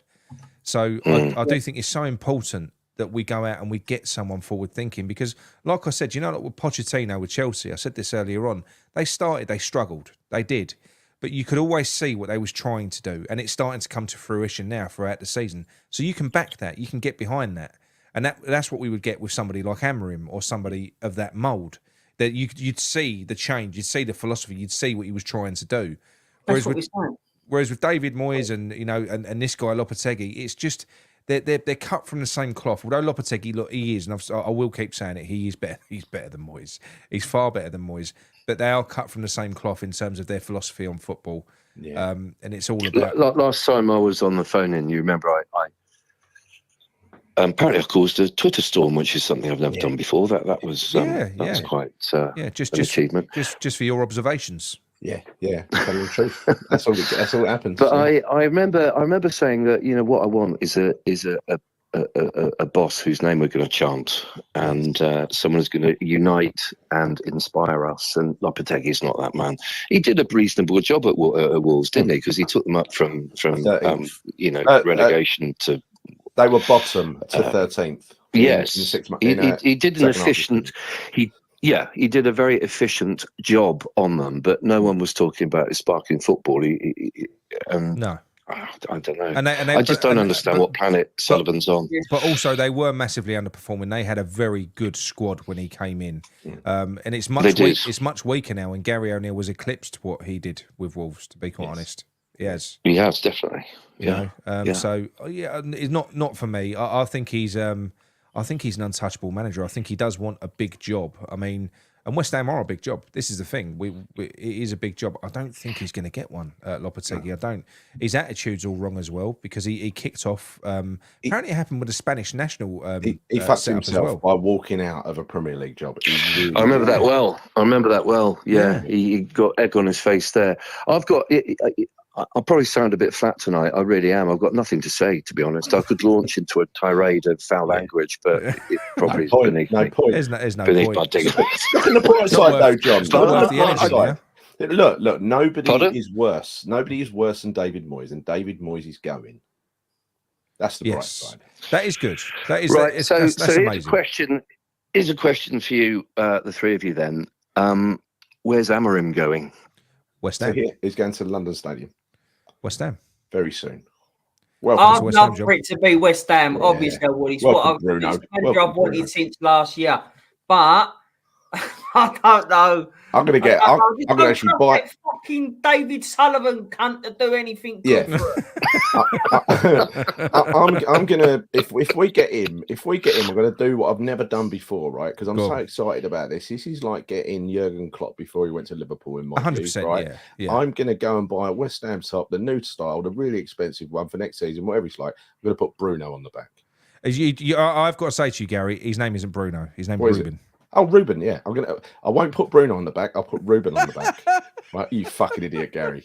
Sorry. We probably get Bruno. That's his brother. What am I thinking about Bruno? The only shirt I ever owned was the Dagenham Motors 100th centenary one. Yes. And on the back, I had Bish 7. Nice. I think I've still got that one. I've still got that one downstairs. Did you not get the one that shirt where we had back on our front? No, that was horrible. That one. That was embarrassing. That one. That was David Kelly season. That was. Yeah. God, if only we had Bish these days. God, he was my hero back. Eclipsed only by the great Italian. Yeah. I love the way Ian Bishop sprayed that ball about. But I've got. I hope you're all right. All three of you are right. I hope Amorim is coming. Yeah. I got to say, having a fairly sort of inquiring mind, I did wonder. You remember how immediately they said, "Oh, the meeting went very, very badly," and he came back. It all went wrong. It all went tits up. I thought, that's a bit suspicious. Yeah, because why would he go out there if there was even a chance of it going wrong? It was supposed to be an unknown meeting, right? It was supposed to be hidden, so he then had to make his excuses. So it's obviously the right thing to say, isn't it? Yeah. It does make you wonder, but it was handled very badly. The whole thing was handled badly. It was. But if West Ham aren't truly interested in Lopetegui, why is Lopetegui allowing this speculation to just sort of roll on and on and on? Lopetegui desperate. Yeah, Lopetegui's desperate. I mean, look how it works. Like I said to you, because you know who I talk to, John. We get inside the murky minds of this world, right? Basically, the way it works is George Mendes is his agent. So last week he was linked with the AC Milan job, right? That was bollocks. I read that. This week he's linked with the Bayern Munich job. That's bollocks. Yeah. But what will happen is George Mendes will go to David Sullivan and go, look, this bloke. AC Milan and Bayern Munich are after him. You know, he's a top manager. You better come and get him. Sullivan. This is literally how it fucking works. Honestly, it is. And also, some fans will buy. They'll latch onto that as well. They go, "Oh, Bayern Munich are after him. He must be decent." Yeah. You know? So. Well, I've got one last question for you then. Go on. And that is, Lucas Paquetá. Do we want to keep him or not? I've gone off him. I've gone off him the last few weeks. I've got to say, a lot of people have. I have. I'll be honest with you. Sorry, but I'll be honest with you. I think under a different manager, I know we can say that about a lot of players. It's just what I believe. But I think under a progressive manager, I think he'd be such a fucking asset. Oh, it'd be amazing. And let's not it'd be amazing. Completely, Mickey. You're so right about that. I mean, but. I'm a bit old-fashioned. I don't like watching a poor attitude, and I think he's displayed a very poor attitude over the last few weeks. He's down tools. He's down tools. John, it's been about 6 weeks, but please don't forget what he was like first half of the season. He was world class. Don't forget what he was like on the pitch for England against Brazil a few weeks ago. Best player on the pitch, right? And then don't forget he was really the one responsible for that trophy. Well, him and Bowen. Yeah. So he's done a lot for this club, and people who turn on him. He has. It's just that to get 85 million for him, it's. I get emotionally attached to players, and he was one of those who I would have. I've been desperate for him to stay, but he's pissed me off a bit the last few weeks, and you start to think, well, 85 million, we need a lot of players. I think we can replace. I don't know. I'm kind of jury's out for him for me at the moment. But I think John. I think what most football fans have got in common, even yourself, high flying professional. We're all fickle as fuck. I think he'd have two or three amazing games. He'd bang a couple of goals in against Spurs, and you'd have a Paquetá shirt. That's what would happen. Exactly. You'd love him again. You'd love him again. Yeah, you're not wrong. When he was in his pomp earlier this year, he was fucking amazing. He was. He's gone to shit. I mean, I'll tell you what. So good. If that hadn't happened, there's no way anybody would be meeting that 85 million release clause. It coincides. I'm telling you now, it coincides with Antonio coming back into the team and leading the line. Even though Antonio's been brilliant because he does that role really well.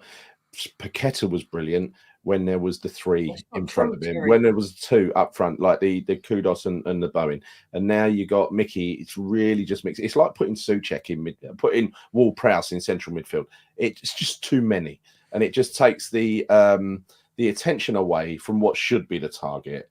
And, Bowen on the shoulder of a defender or Kudus on the shoulder of a defender with Paquetá with a ball at his feet in the middle has choices of which way to go. At the moment, what is it? You hump it up to Antonio and get him to hold the ball up. Do you know what? Talking about Antonio, right? I think he's got another season in him. I think he's got one more. Nick. No. But I think, it's an impact sub, definitely. No, this is what I'm saying to you. For another manager to come in, play expressive football, use Mickey in the right way. After we've worn a fucking defence out, playing good football, bring Antonio on. Give him 1 year. 1 year of being supplied. Get Antonio on. Get Antonio on 60 minutes to bash him up. Absolutely. He's got another year left. I agree with that. I think if you manage him properly, he'll be superb.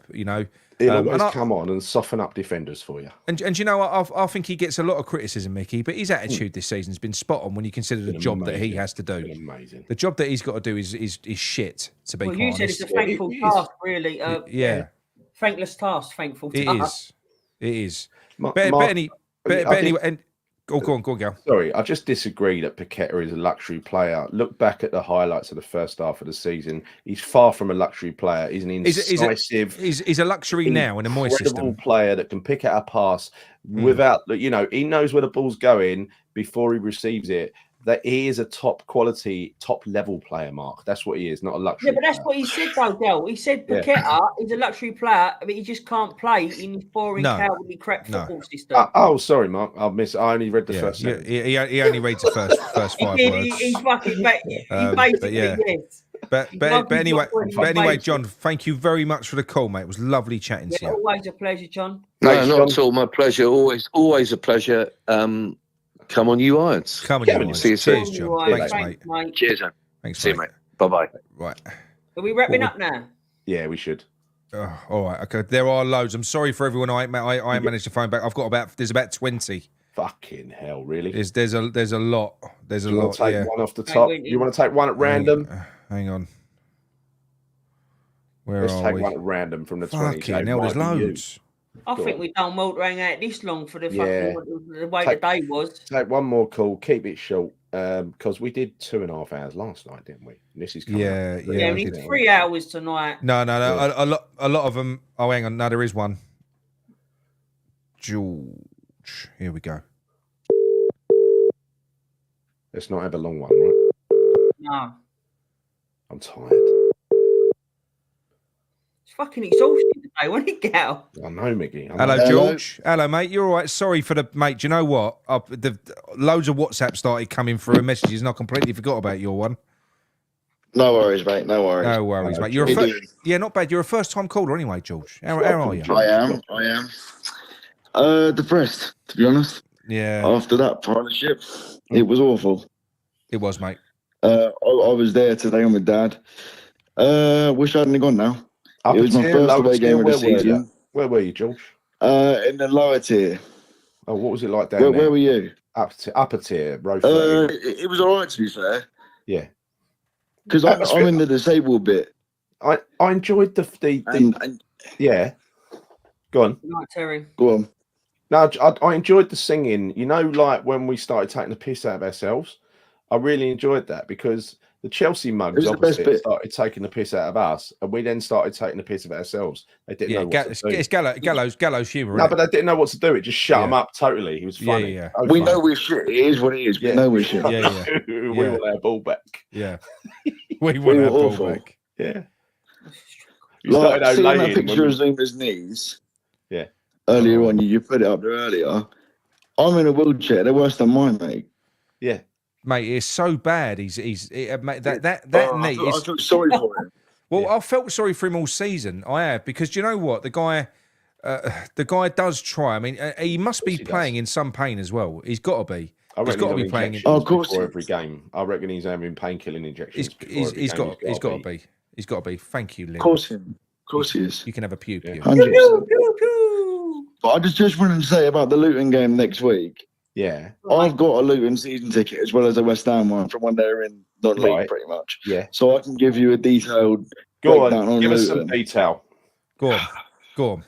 I am dreading next week because I'll get ripped to pieces, but that's a different story.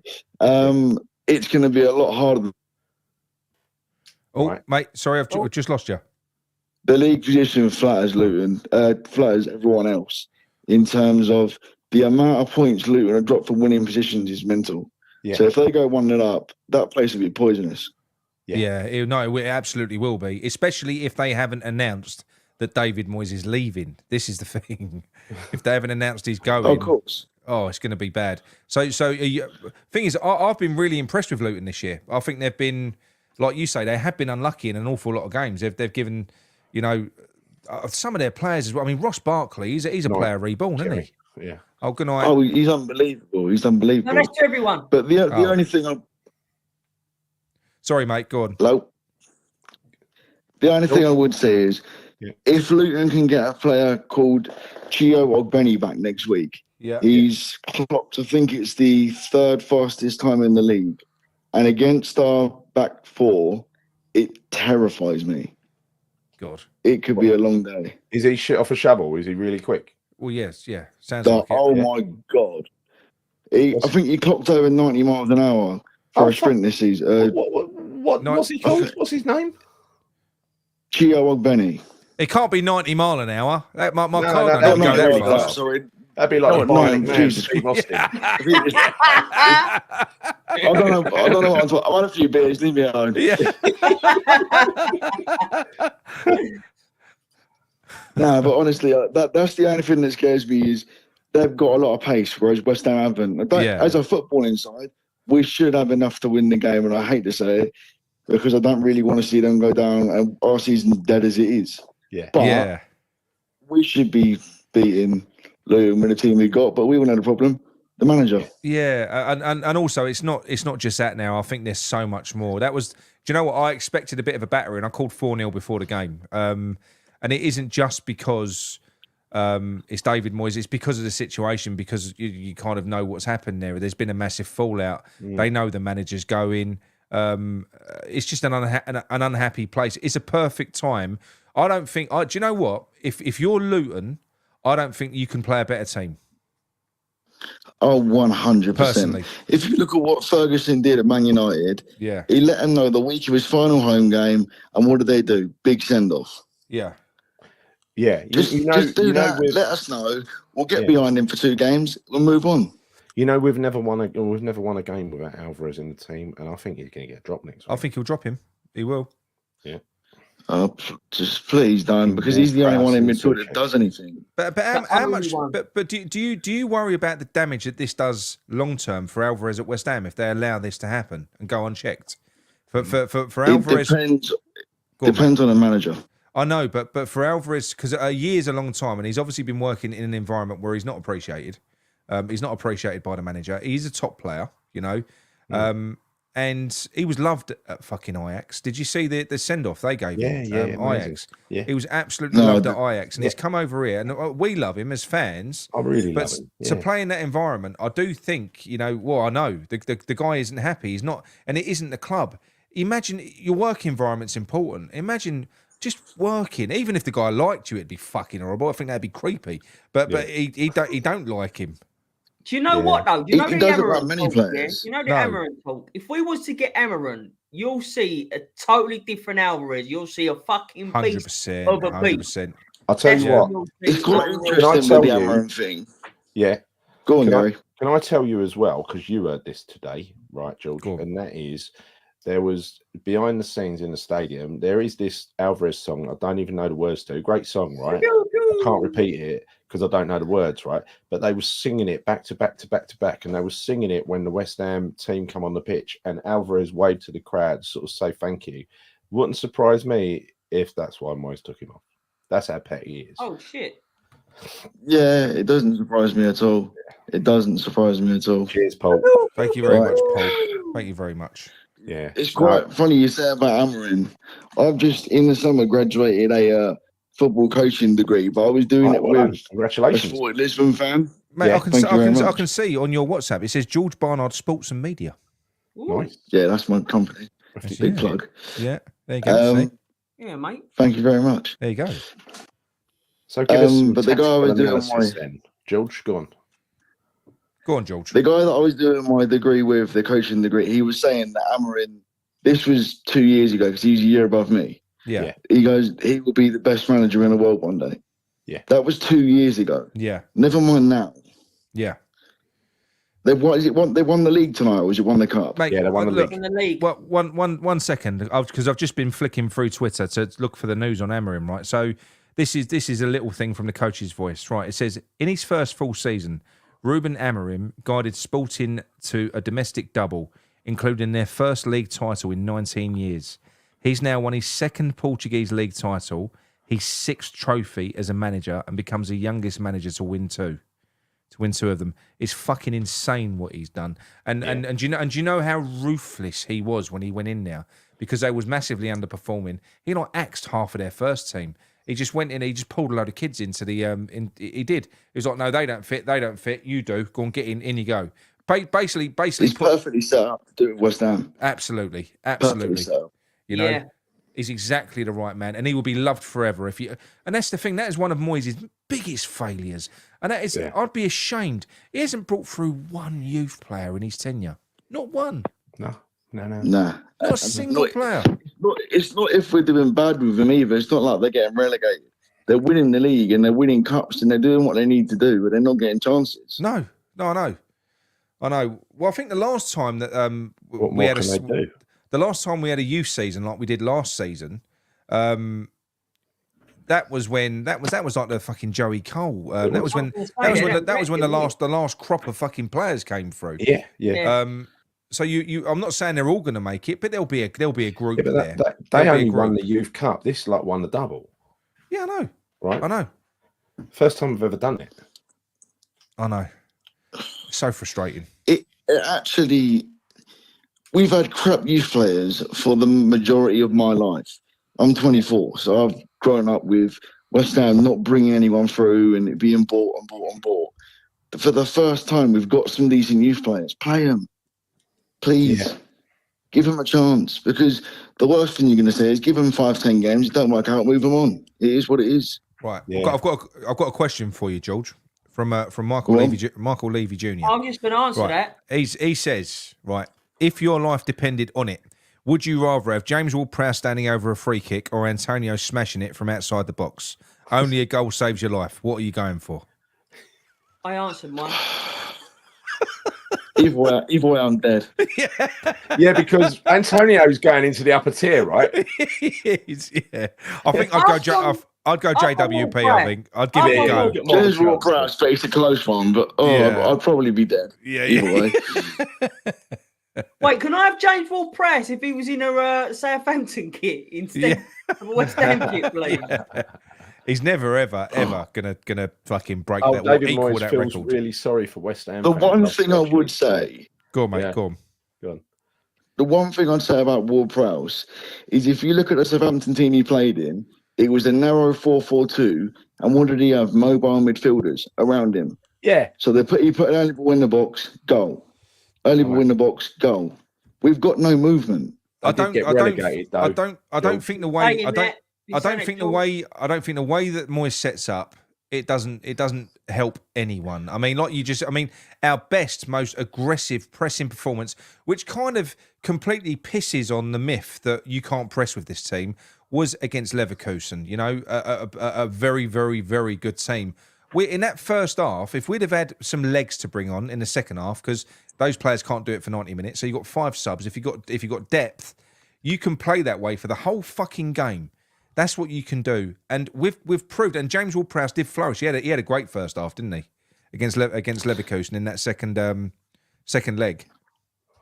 Yeah, he did. I mean, I actually thought going into that first leg we played the way that I would have set up, which is try hit on the counter attack.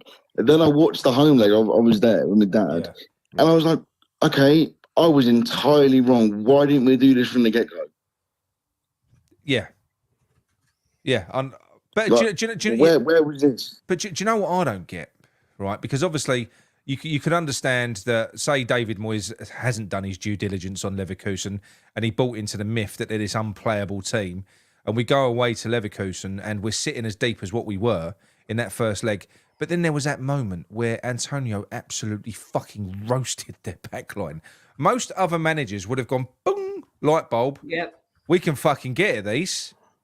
Was that when Kudos started the keeper? Exactly. But you remember when Antonio just fucking roasted that defender, didn't he? He was gone. He was well up for it. Yeah. Is he the same one that got bought off after about 10 minutes? No, that was a different defender. Yeah, that poor bastard. That was that number 6. He was falling apart before our very eyes. He had a nightmare, didn't he? Bless him. Yeah. Antonio calls that, though, because he went in front of him and nicked the ball off him when he was running it out. Do you remember? He was shielding it out of play.